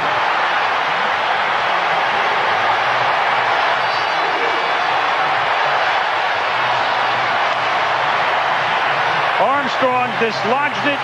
Shane Burton recovered it, and the Dolphins season continues. Al, Armstrong dislodged it, Burton recovered it, and Flutie held it too long. You talked about decision making. Yeah. Down here, you need to know that you got to get rid of the football. You cannot hold on to it. It's the 5th turnover for the Buffalo Bills today, and it was actually pretty good pass blocking. Thurman Thomas is trying to block Trace Armstrong, but you have to get rid of the football. You wonder if the interception down the other end was in the back of Doug Flutie's mind, that he was going to try to force it in there, but Thurman Thomas on Trace Armstrong is not the situation you want to be in if you are the offense of the Buffalo Bills. Armstrong led the Dolphins with sacks this year with 10.5, and that might be the biggest one of his career. And a kneel down ends it, and the Miami Dolphins will be taking a trip next weekend. They'll be going to the Meadowlands or to Denver. And the Buffalo Bills end a season on a low note, but it was a season for the Bucs, for that man, and for that franchise in what figured to be a rebuilding year. The Buffalo Bills get to the playoffs and almost pull it off. Let's go to Leslie. He still has his helmet on. It must feel pretty great to beat Buffalo in a playoff game. Hey, Coach. Take care. Thanks. Yeah, it feels good. It was a big win for us. We can move on now, and excited about it. Really am. What was your priority against the Bills secondary? Well, we just tried to take care of the ball, not have turnovers, let our defense play, and if we could do that, we had a real good chance of winning. Did you feel your offensive line, they kept your buddy Bruce Yeah, Smith they away? did a good job. They did a good job all day, even with pass blocking and run blocking, and this was an exciting game for us. We'll move on from here. Can you talk about the play of Doug Flutie? Well, Doug, he's got a big heart. You know, he plays hard the whole time. He had a chance to tie that game up and give him all the credit in the world. Keep your heart moving. Thank you, Danny. Back to you, Al. Thank you, Leslie. If Jacksonville wins tomorrow against New England, then the Dolphins go to Denver. If New England wins that game, then Miami goes to the Meadowlands to face the Jets. But they're making a trip. The dream continues. Will it be Marino's year? They're not done yet. 24-17.